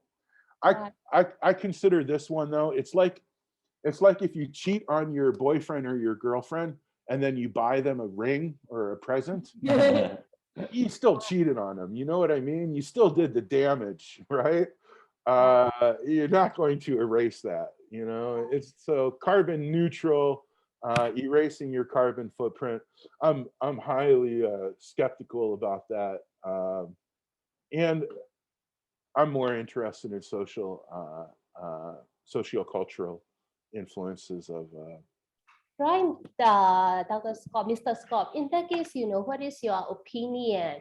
Like, because I think that it began as one of the criteria and company want to showcase as well, right? Whether it's the, I mean, like even like the clothing company, it is everything, so, you know, they care about the environment, they are like a lot of things.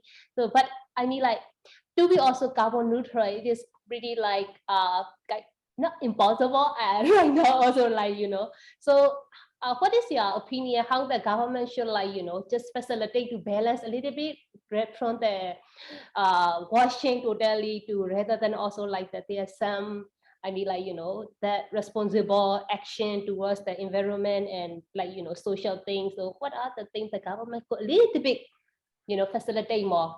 Well, I think the government, most countries do have policies about advertising and marketing that you're not allowed to lie, right?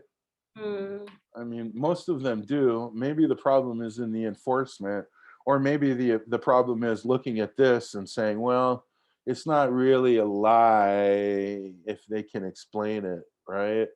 But I think that, you know, when we're talking about marketing and communication, I think that the consumer is becoming a lot more skeptical. And I think most consumers, if they were to look at an advertisement like this, like fly green jet, they would just roll their eyes and say, oh, you know, I don't believe it, right? And I would say, again, this isn't a real company, but I would say that they're doing, they're not helping themselves at all. And depending on the message, they're creating unrealistic expectations for the customer. And then when they get to the destination, we can't meet those expectations. So that can be a real challenge. Greenwashing is all over the place, but sometimes it can be hard to spot. And I give you two examples here. But the 7 sins when we talk about tourism, and these are the ones that are really big that I see a lot for the tourism industry. And this has come from the greenwashing, a greenwashing book for travel and tourism. There's no proof, or the lesser of two evils. The last one is the outright lying. So are there any other questions about greenwashing? Thank you very much for that. And don't forget, you guys, you feel free to use this presentation and use the greenwashing part, especially in the classroom. The students seem to be pretty responsive to this one. They kind of enjoy it. And I found after we have a discussion about it, they usually come to me through the course of the semester saying, oh, John, look, I just saw this. Here's an example of greenwashing. I'm like, yes. And then here's another one. And yes, there's a lot of it going on. But there's some benefits to not doing it. And that's really what we should talk about now, if that's okay, is those key benefits for marketing tourism products and experiences accurately and authentically. And number one is you're going to get more satisfied customers and fewer complaints if you don't lie to your customers before you get there, right? You can enhance your reputation. You can increase your sales and income, and you're going to minimize the negative social, economic, and environmental impacts. You can do that if you can market accurately and authentically. And I have some steps here for identifying and communicating authenticity in marketing. Number one, understand your own perspective about the product. Is it really green or is it not? Understand the importance of the product to the culture and the environment. Start to think about what you want to be known for, and then you need to market and promote according to those ideals that you identified in step number 1, 2, 3, and 4. So this is one that is step 1. First you do this, and then step 2, and then step 3, and then step 4. And teamwork does make the dream work, ladies and gentlemen. Let's rest our eyes for a minute.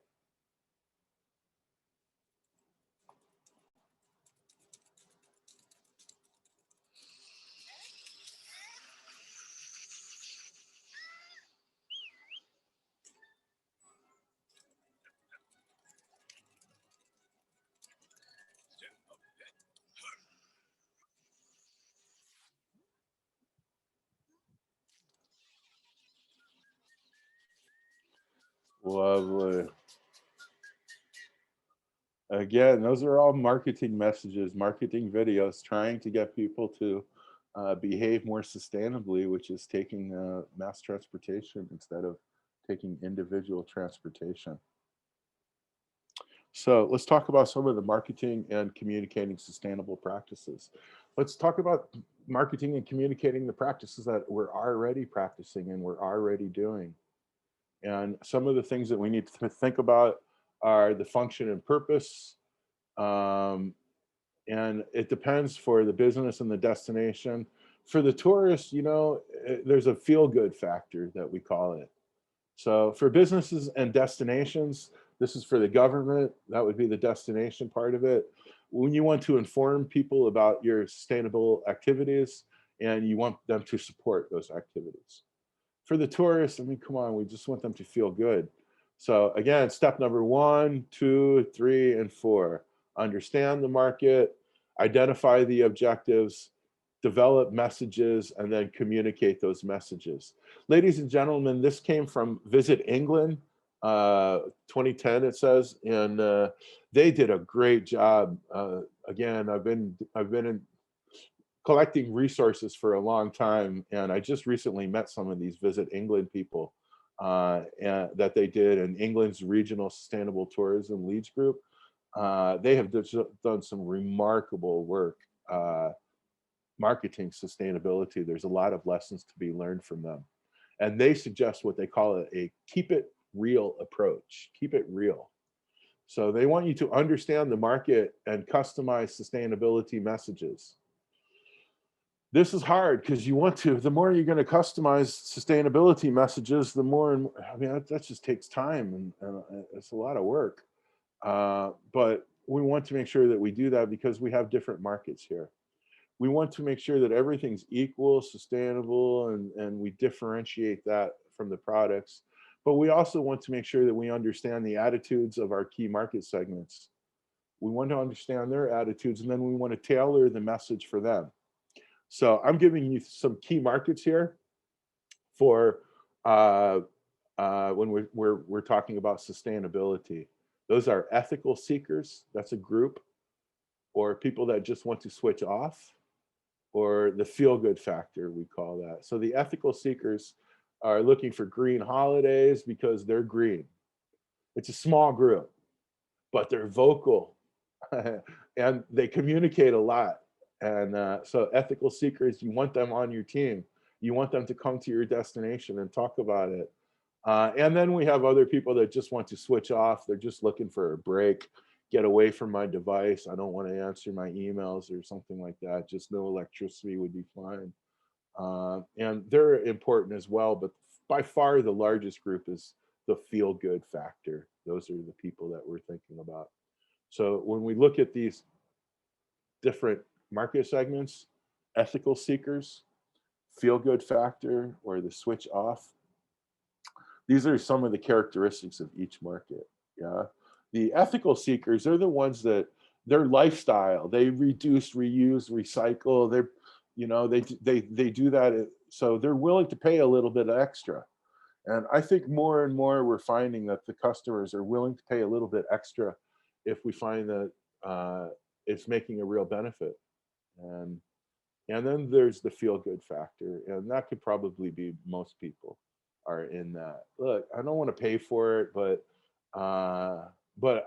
if I'll feel better if I know that the destination is more sustainable or the product's more sustainable. I just don't want to have to pay for it, right? And then there's those people that just, I don't want to pay for it. They're just not going to pay for it regardless. So step number 1 we talked about was understanding the market and customizing messages. Step number 2 is identifying objectives. Is your objective to raise awareness, change behavior? Is it to allow tourists to feel good? Or is it to increase, to get people, to get heads in the beds, as we say? And if you're communicating sustainability to raise awareness and change behavior, then you want to start thinking about returning benefits and creating motivational and positive messages. And you want to make sure that your communications are specific, that they demonstrate a clear and a positive impact, explain the benefits, present options that are sustainable. If you're going to communicate sustainability to customers just so they feel good, again, this is the largest group of customers. They're willing to pay if you can market it properly, but we need to show them that you took care of the sustainability issues. And I recently stayed at a hotel that did a great job of that in Krabi, the Anana Eco Resort. And they do a wonderful job of, it's very 4-star, 5-star, it's very comfortable. But they took a lot of time in building and planning and making choices for the customer about sustainability issues so that the customer doesn't have to make those choices. We already decided the only transportation we have available is using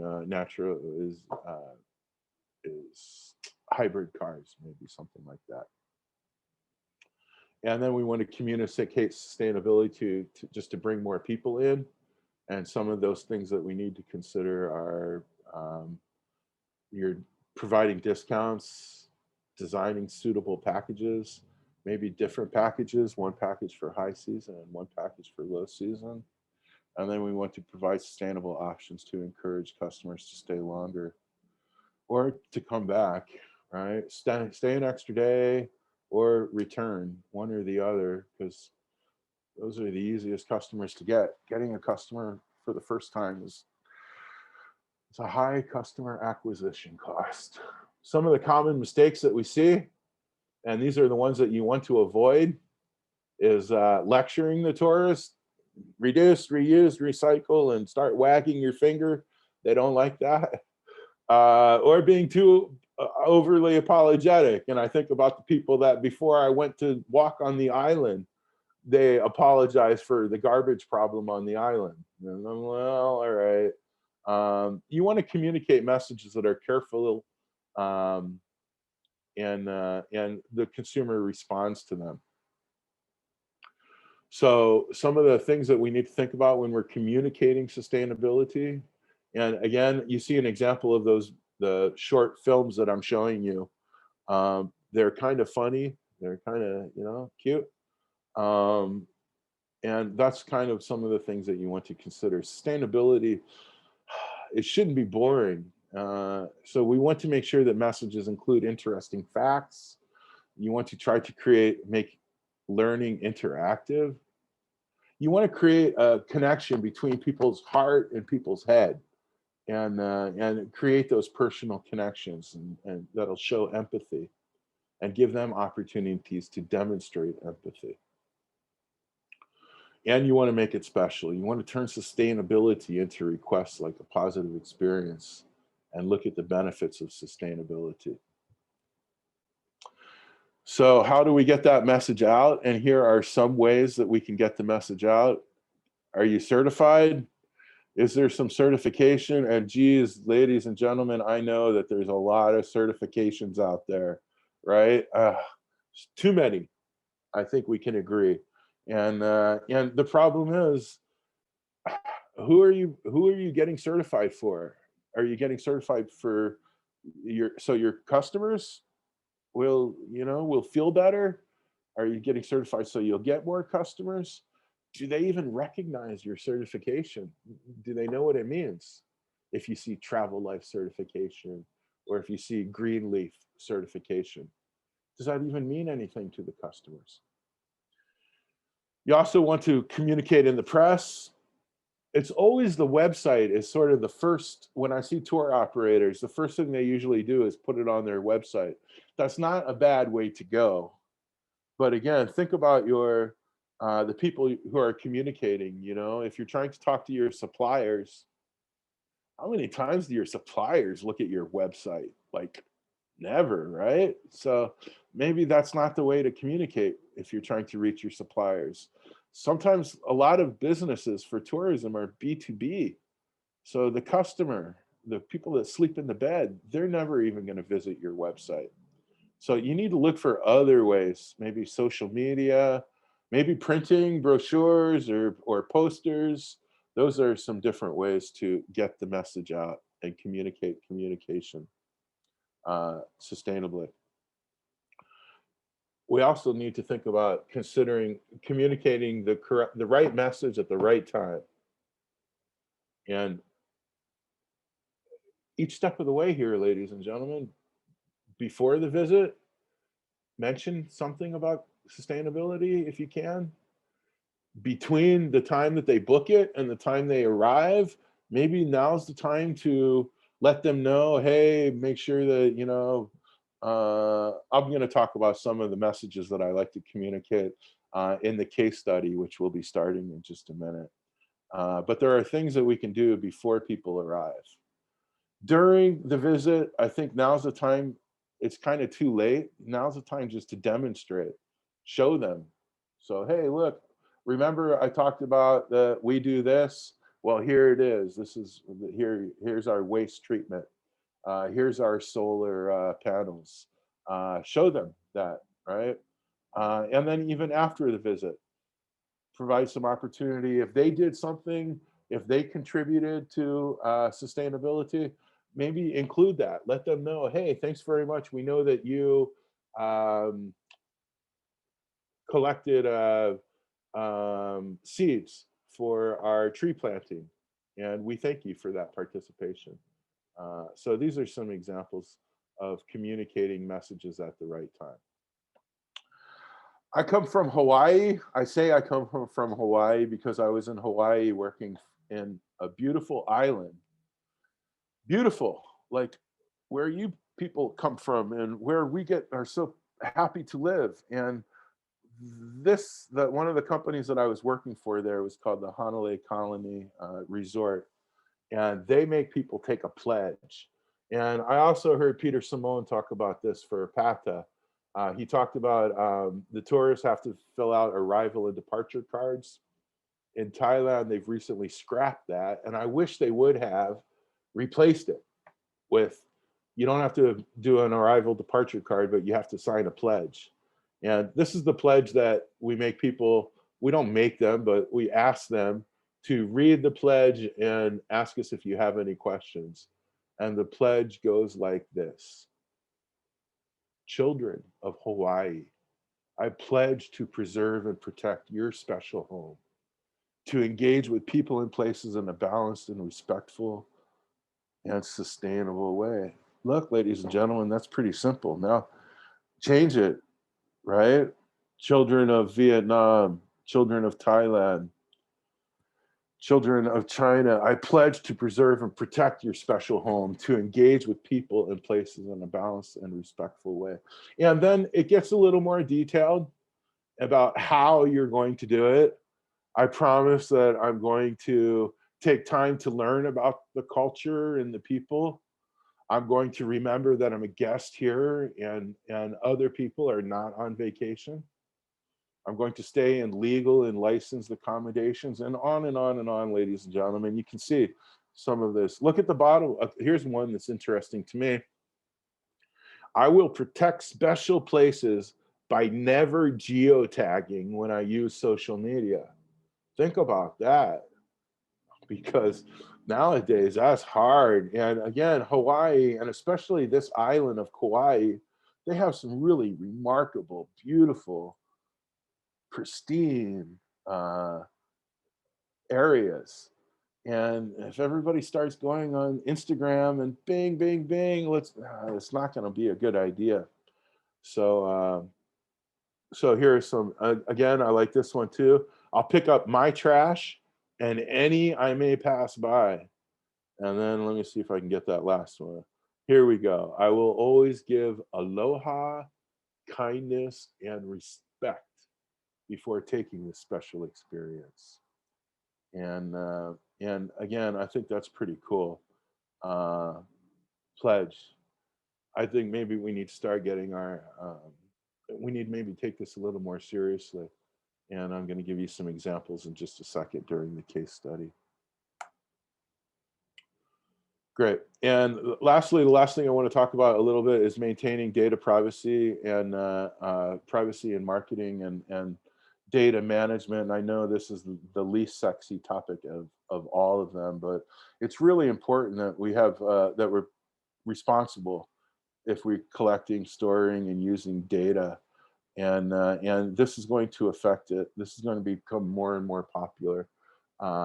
People are worried about people collecting our data and what are they doing with it. And some of the things that we need to consider are there. You need to ensure that your data is collected properly. Only ask questions from people that you need. Why do you need to know their, I don't know, their address if you don't need to know their address? I try to be pretty good about that for school. I try not to ask students anything I don't need to know. that's a good start of managing data privacy. And then sending marketing information. It's okay to send out marketing information if people have requested it, but when they don't request it, I don't know. You know, you want to think about that, and you want people to give consent. Is becoming more and more important. And if you're not sure, then ask for some legal advice. Okay, ladies and gentlemen, and I wanted to draw your attention again to ESRT, Environmental Socially Responsible Training Program, which a lot of these slides had come from. Also, with a short Google search, you may be able to find a lot of resources. I'm happy to say they're still out there. A lot of times these big projects, 18 million euros for 10 years. Again, a lot of times, sometimes they just disappear after the funding runs out. And I'm happy to see that ESRT, some of their resources are still available. So, ladies and gentlemen, I'd like to share a case study with you. Is that okay? Okay, ka. Okay, I know we're getting close to lunchtime, but hopefully let's just take a break now, and not a real break, but you take a break and just listen to me, and let's talk about Thailand's mythical journeys and happiness, if you will. Go with me. We'll travel to the hill tribe communities of northern Thailand. Okay, and I promise to get you out by lunchtime. Okay. Southern hill tribe communities start looking and saying, wow, we want to do what that community is doing. Lisu Lodge works with the local villagers to preserve culture, to revive customs and celebrate traditions like New Year's or birthdays or weddings, or the big, if it's important to the community, then it's important to Asian Oasis. And they want to build strong, vibrant communities that give opportunities for everybody. And they don't want to if you know, people don't want to participate, you're allowed to not participate. They want to work with the local community. They want to make sure that everybody in the community, whether you work for the lodge or not, you get your health checkup, you get education, you get your vaccines, old and young, and everybody in the community. That's a big responsibility, ladies and gentlemen. Building a bond, and Lisu Lodge is part of the community, and the community is part of the lodge, and everyone has an opportunity to grow with this. The food, I don't know if you can tell, but I'm interested in the food. And I'm happy to say the food's great there. It's really good. And yeah, it's local and locally sourced and locally produced. And if it's not, then there's always going to be a problem. Sometimes maybe like butter, they'll go buy the butter from the supermarket, and come on, butter.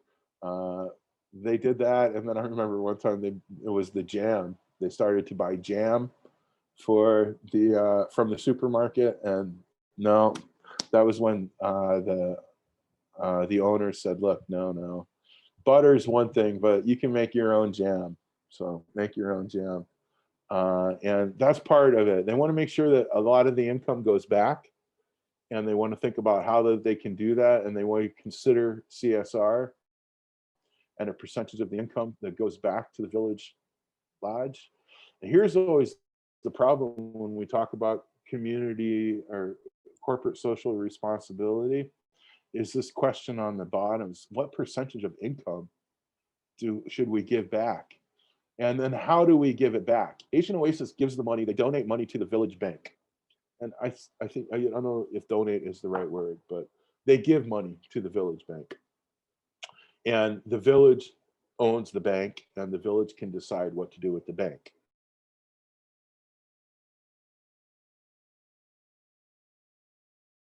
It's up to the village, it's not up to Asian Oasis. They can advise, sometimes they attend the meetings. Whoop. Are you guys still with me? Yes. Okay. Yes. So my question here is for social responsibility, how much money should we give back? What do you think would be fair for this company? So there's some choices here, but again, and I know people like this, they would say, this is an old one, an old argument that corporations have no social responsibility. That's crazy. People have a social responsibility.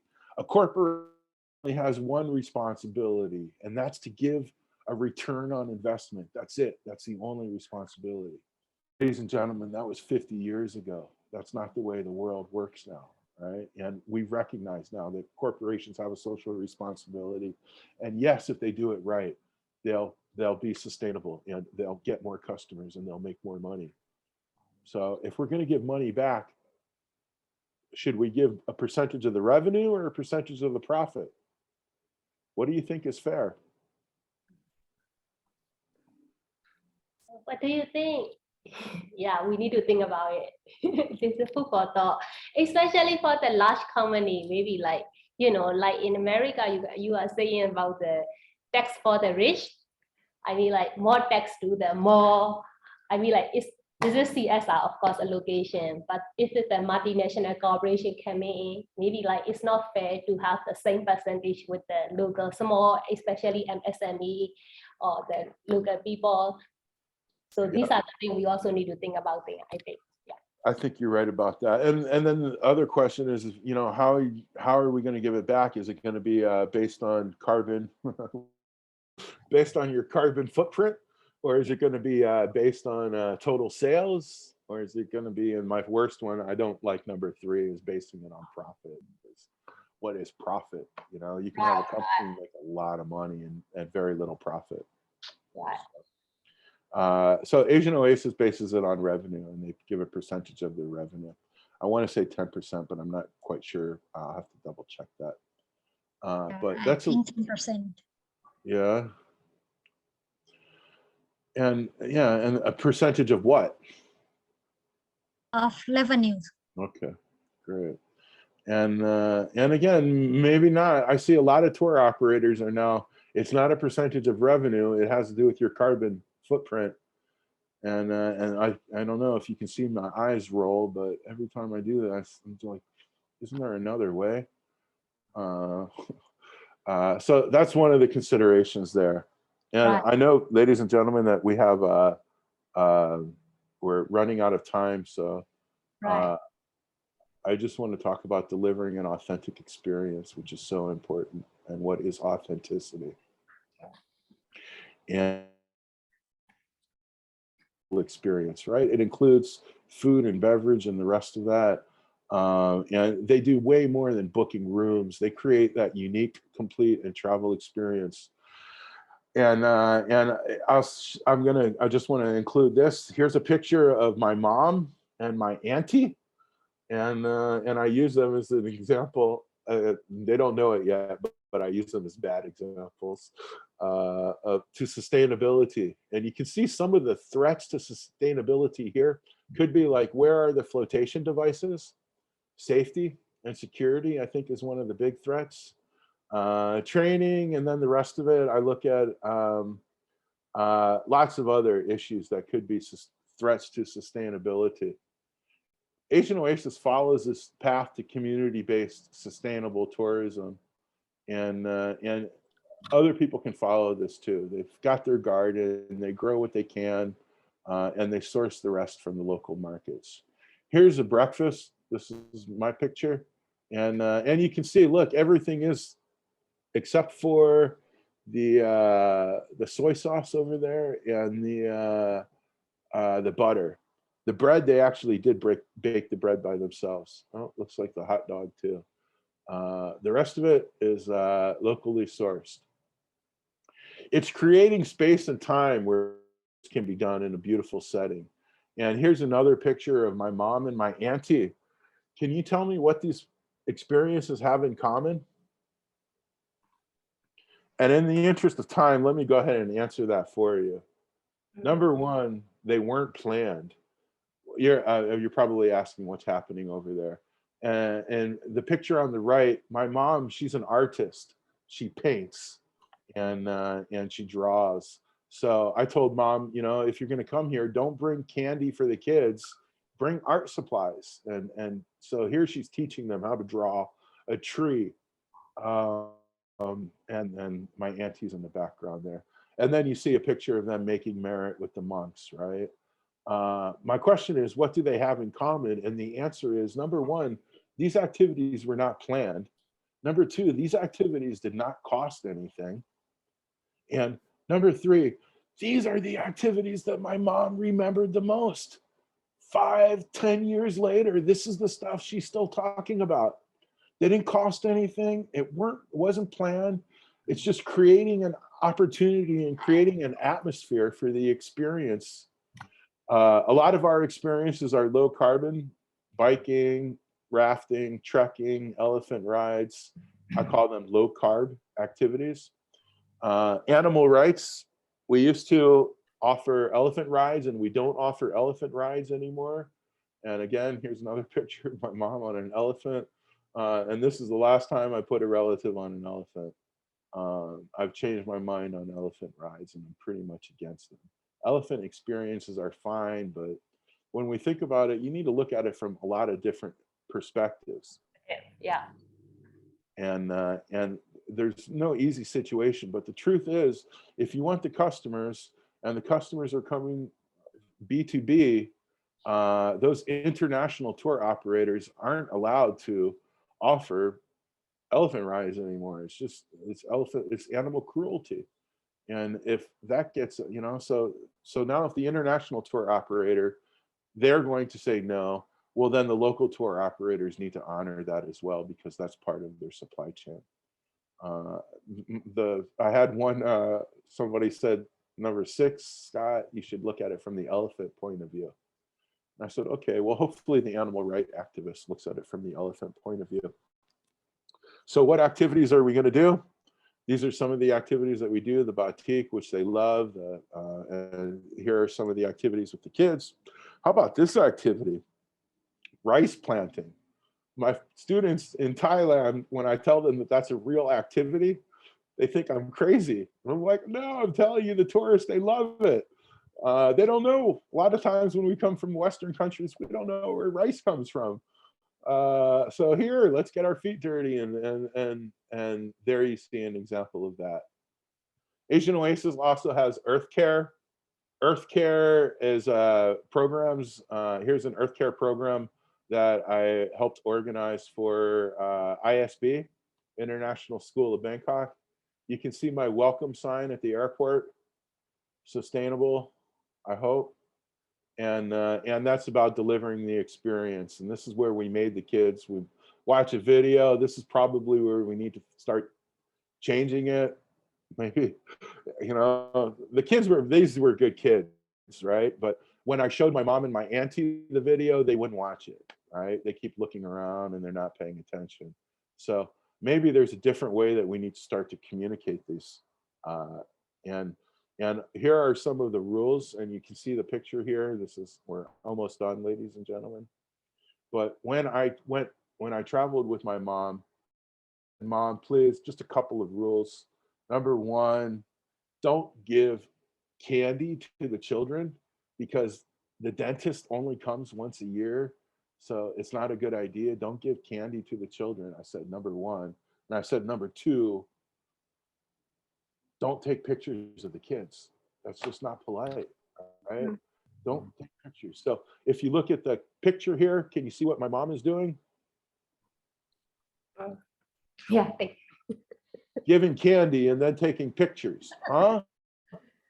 And I'm saying, look, what's the problem here? I thought I just told you that, you know?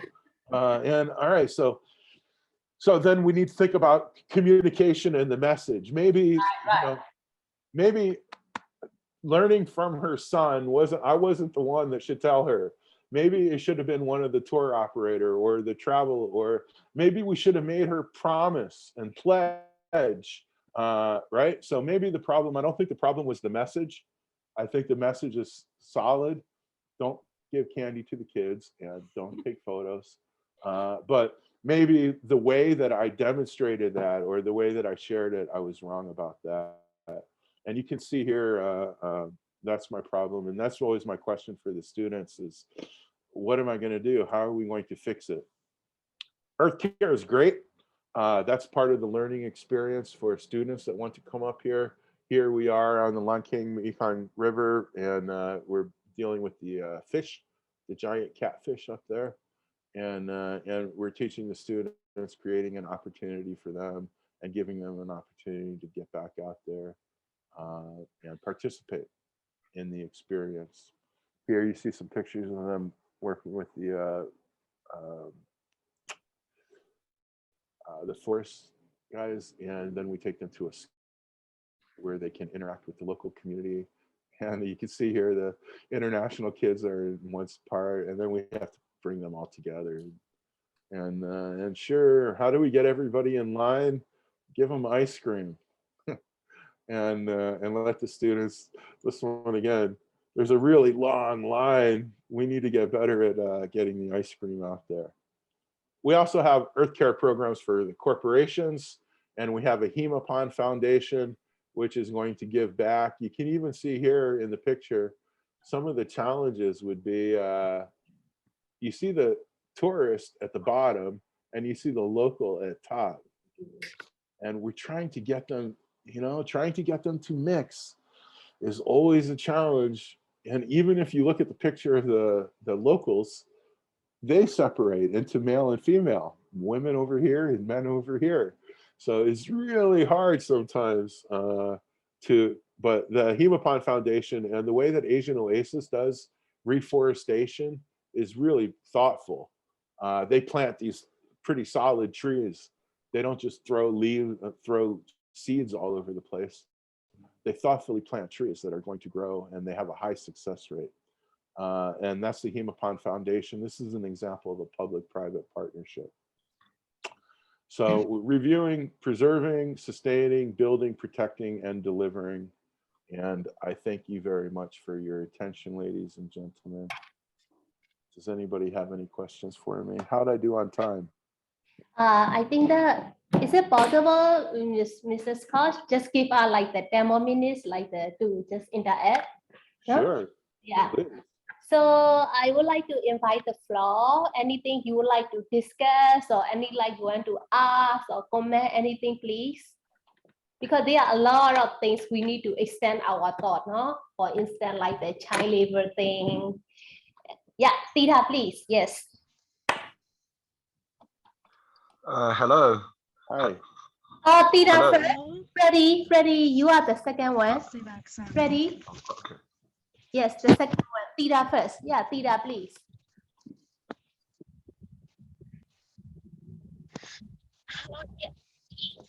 I think. Actually, I want. Go ahead. There we go. So first of all, I would like to say thank you to Dr. Smith, and you had a very great presentation this morning, and it's very comprehensive for all the country. So my question is the point about in one slide that you said about child labor. Child. Can you hear me? Yes, I can. Okay. Yes. I can hear you. Let me get my child labor slide. I think Tita is having the internet problem. Okay. So shall we invite Yeah, Freddie let's first? while waiting for Tita because of the timeline. Maybe like, yeah, Freddie, can you go first? Then we go back to the Tita, and then Mr. Tim, you are the third one in queue, right? Yes, Freddie first. Yeah. Okay. Thank you, Dr. Smith. Your lecture is really informative, and thank you for offering us so much practical and inspirational information. Thank you. And could you you ever mentioned certification on the page of key communication? I wonder if you could recommend any globally influential organizations that authenticate responsible business or responsible enterprises. I think we can also learn and improve our responsible tools and the business through the process of our trying to obtain the authentication.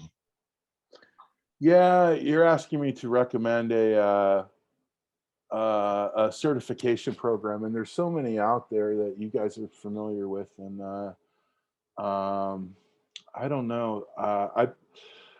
I'm looking more and more lately to travel life certification. I've done a lot of the travel life programs, and I think I've got, I don't know, a dozen travel life certifications too so far. Here we go. Are you familiar with travel life? Mm-hmm. Actually, we also have some cooperation with some NGO and NPOs such as WWF, PSI, World Animal Protection, and TNC, but we found we lack in comprehensive guidance. So I expect such authentication in the process. We can learn. Yeah, I know what you're saying with that comprehensive, right? It's only certified for accommodation, or it's only transportation, and there's not like a big holistic. I think that the action part of the certification is great. The using certification as a marketing tool can be a challenge, because do people really know what travel life certification is? Or do they really know what green leaf certification is? Does that mean anything to them? It's better than nothing. And I think that the customers, they like to see that. They like to see certifications. And they also want to see awards and accolades and all the rest of that. Whether they understand it or not, they see that we're making an effort.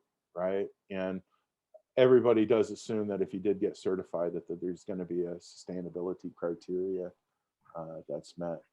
But I'm not in a position to recommend one over another one right now. I think it's horses for courses, different strokes for different folks. It depends who your market is, and it depends what you're trying to accomplish. Thank you for your question. Thank you, Dr. Smith. Thanks for you. Thank you, Freddie. Now may I go? If Tira is not here yet, if Tira is here, okay, Tira, maybe you can. Are you ready to ask question first? Otherwise, I will give the turn to Mr. Tim Yuan first.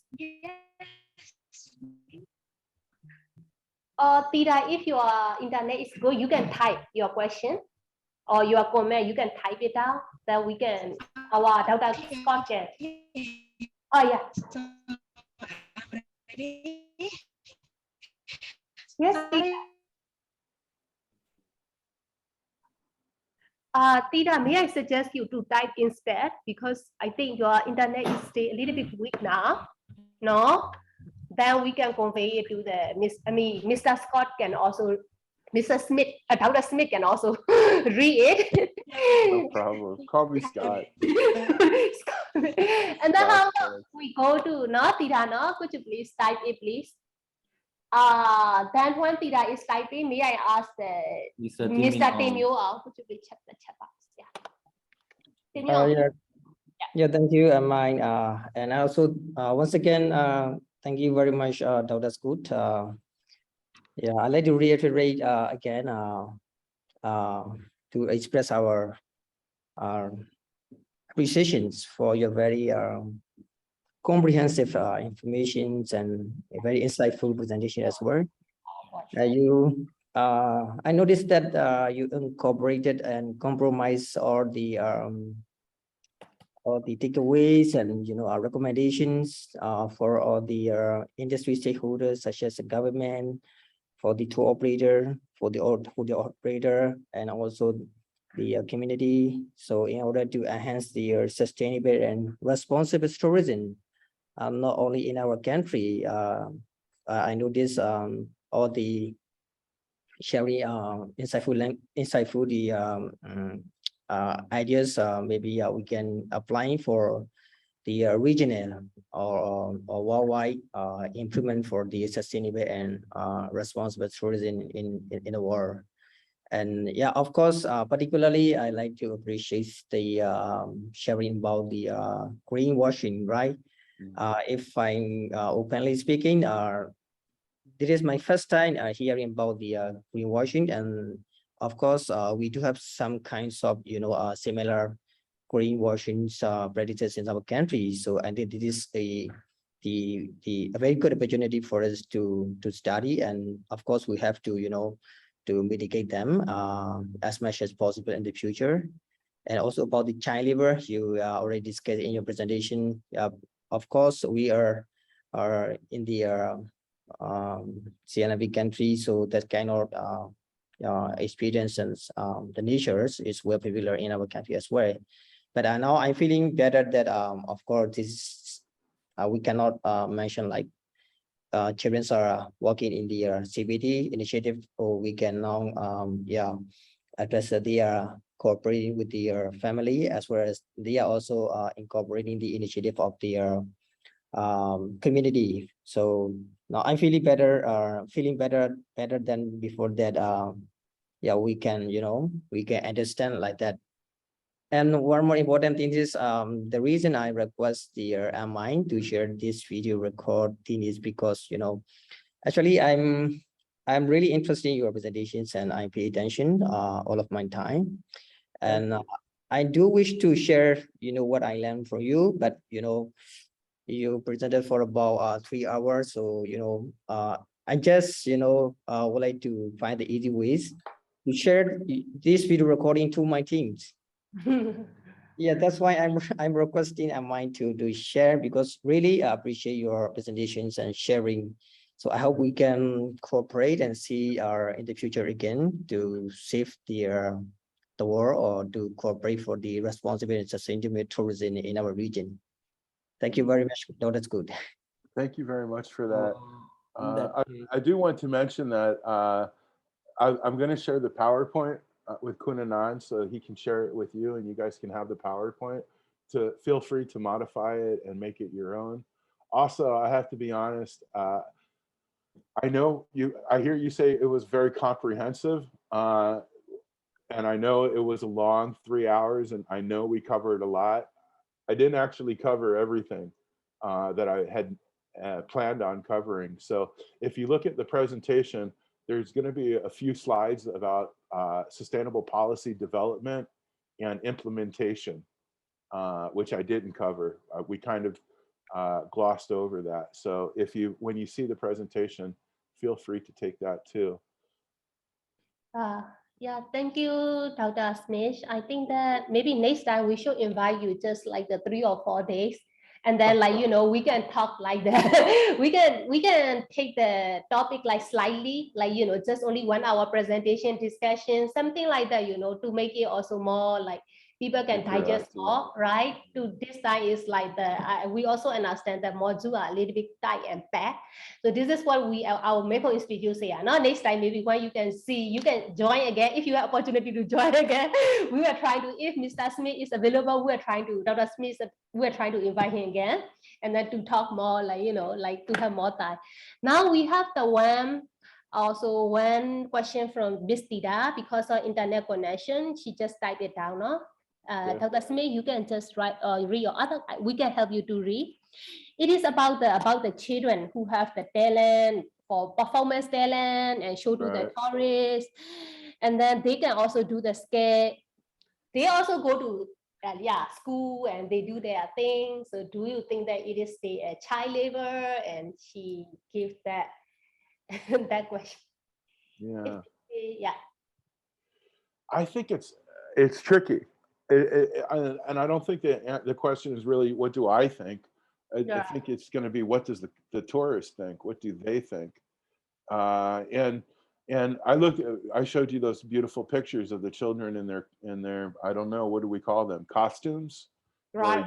or uniforms or clothes. And I think that we need to be careful sometimes when we use those photos as marketing tools, because some customers are already looking at it and saying, wow, that looks like child labor, or I don't want to have any part of that. I don't want to encourage that. So I think we need to be careful about using their photos in marketing tools. But again, I've changed my mind. I've changed my mind a lot about a lot of things since I've lived in Thailand. One of them is this child labor one, and the other one is I used to be a fan of riding elephants, and I'm not a fan of that anymore. I understand now that I was wrong. So changing people's perception and their mindset. And I think that regarding the child labor part of it, as far as this goes, using them for entertainment, I think that when the travelers get there and they see it and they experience it, they feel like, no, that's not child labor. That's not what we're talking about. Yeah. Yeah, Dr. Smith, I hope that Tida is okay with the question, because I think that it's very, as Dr. Smith said, it's very difficult to say yes or no, but it's part of the culture as well.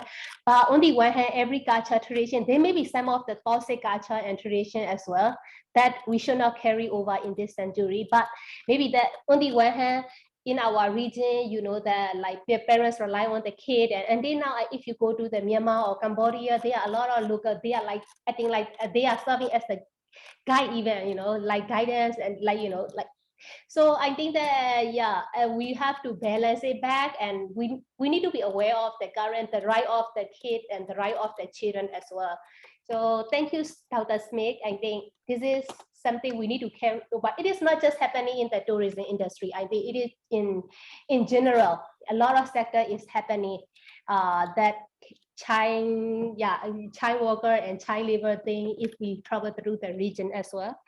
And then now it's like we conclude that the most important thing is the way we message and how we make the informed decision to the how we inform to the tourists as well. And that's why I think that even like what we learned from this one is like influencing the tourist behavior and tourist mindset when we travel to our region. Also, I think that one of the things is that like, you know, there is something saying it is the white thing to do, like white people have privileged enough to care about the sustainable, those kind of things, because for them, they come from the other area and they went to the jungle and they want to show that that is exotic, that make them feel good. But when it came to our for the domestic regional travel and other things, our feel good maybe like we are not in the stage. I mean, some of us, especially, I don't say the Gen Z, because Gen Z, like young generation, they are more woke when it comes to those kind of things. But for us, like, you know, like middle age or people, we just want to have the more luxury, you know, why I need to go to the farming and do kind of those things. I just want to enjoy, you know, sustainable, but I just want to have the everything. So, you know, these are the things also, travel behavior pattern and evolution is also stages not stay different in the region.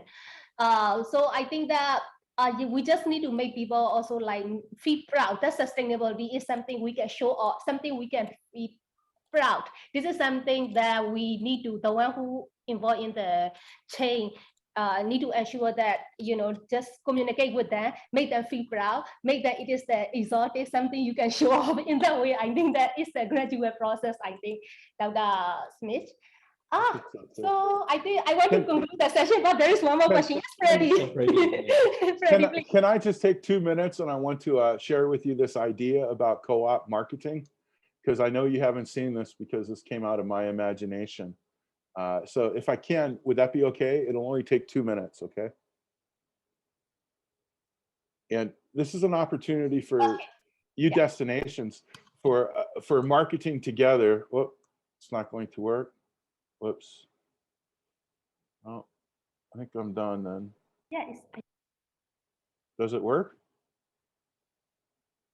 My screen's going crazy.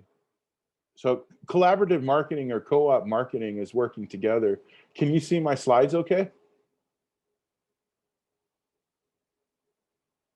We cannot see very clearly. Yeah, no problem. I'll tell you what, invite me back and I'll talk about that one, okay?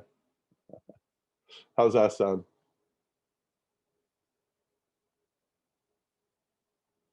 So thank you very much for taking the time today. Thank you very much, iJohns and everybody else that was taking the time to listen. I really appreciate it, and I really appreciate your time. I hope to see you again. It would be wonderful. Hi, Dr. Scott. Huh?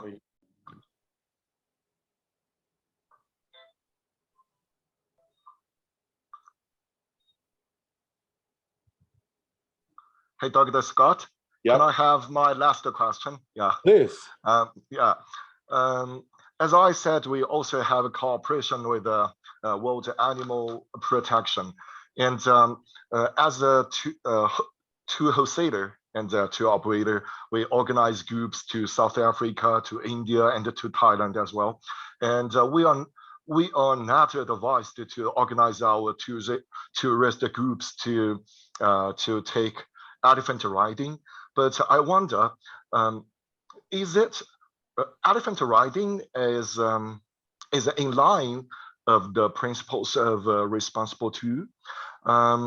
For sometimes we're not quite sure about if the elephant's welfare is to be compromised. Yeah. So I want to know your opinion on it. Thank you.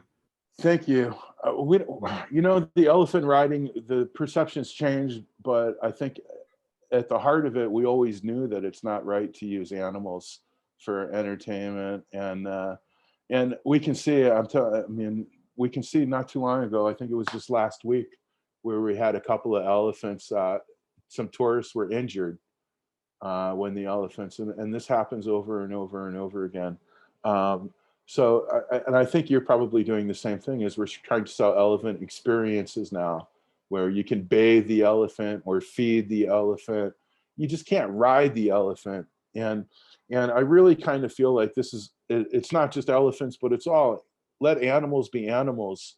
And if they're not supposed to be part of entertainment, we shouldn't be going to crocodile shows or monkey shows, or we need to create opportunities and attractions where the customer, they expect it, they want elephants when they come to Thailand, so we have to give it to them because they expect it, but we need to make sure that we create opportunity or experiences that are as good as an elephant ride, right? Bathing an elephant is way better than riding an elephant.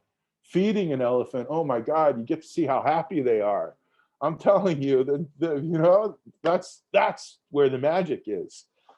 Sitting on top of an elephant, believe me, you can't see their face, but especially when I'm sitting on the elephant, they're not happy, So, yeah, I think it's up to all of us and the tour operators as well to only offer attractions that are animal friendly.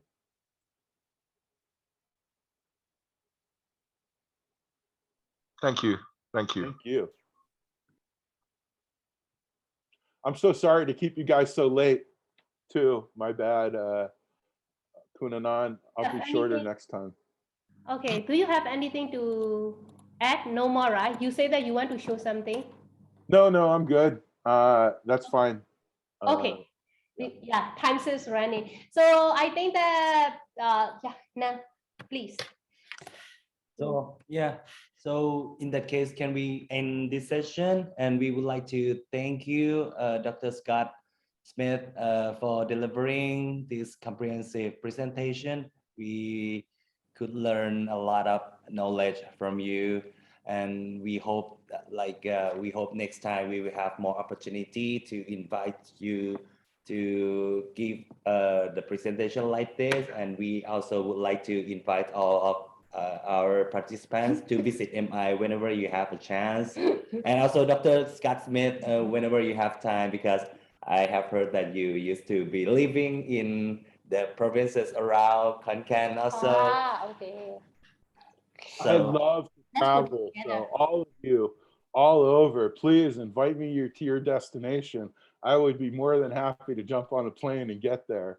Going to places that I've never been before, that's my favorite. And I really thank you very much. So I just want to leave you with a I hope you can come to Cambodia also. Yeah, I hope you can come to Myanmar too. Ah, Dr. love Smith. to. Thank you for the See, Dr. very Scott, insightful. very popular. Thank you very much.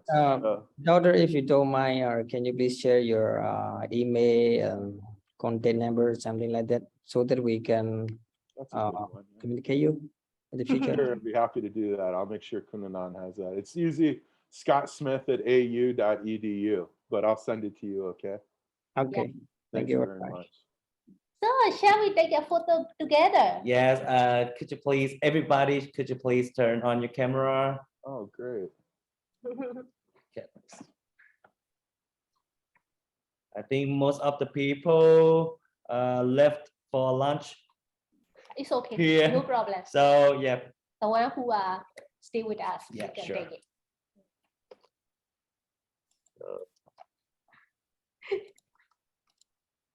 so there will be totally 2 pages for like the whole screens.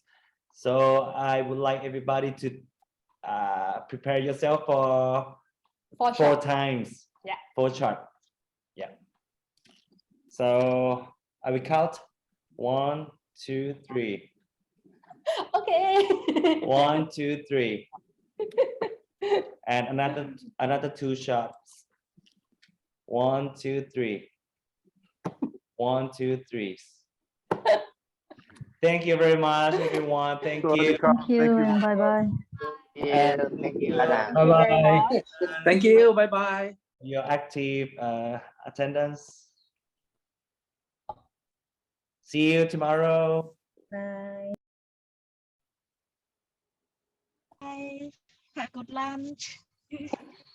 Enjoy your lunch, everyone.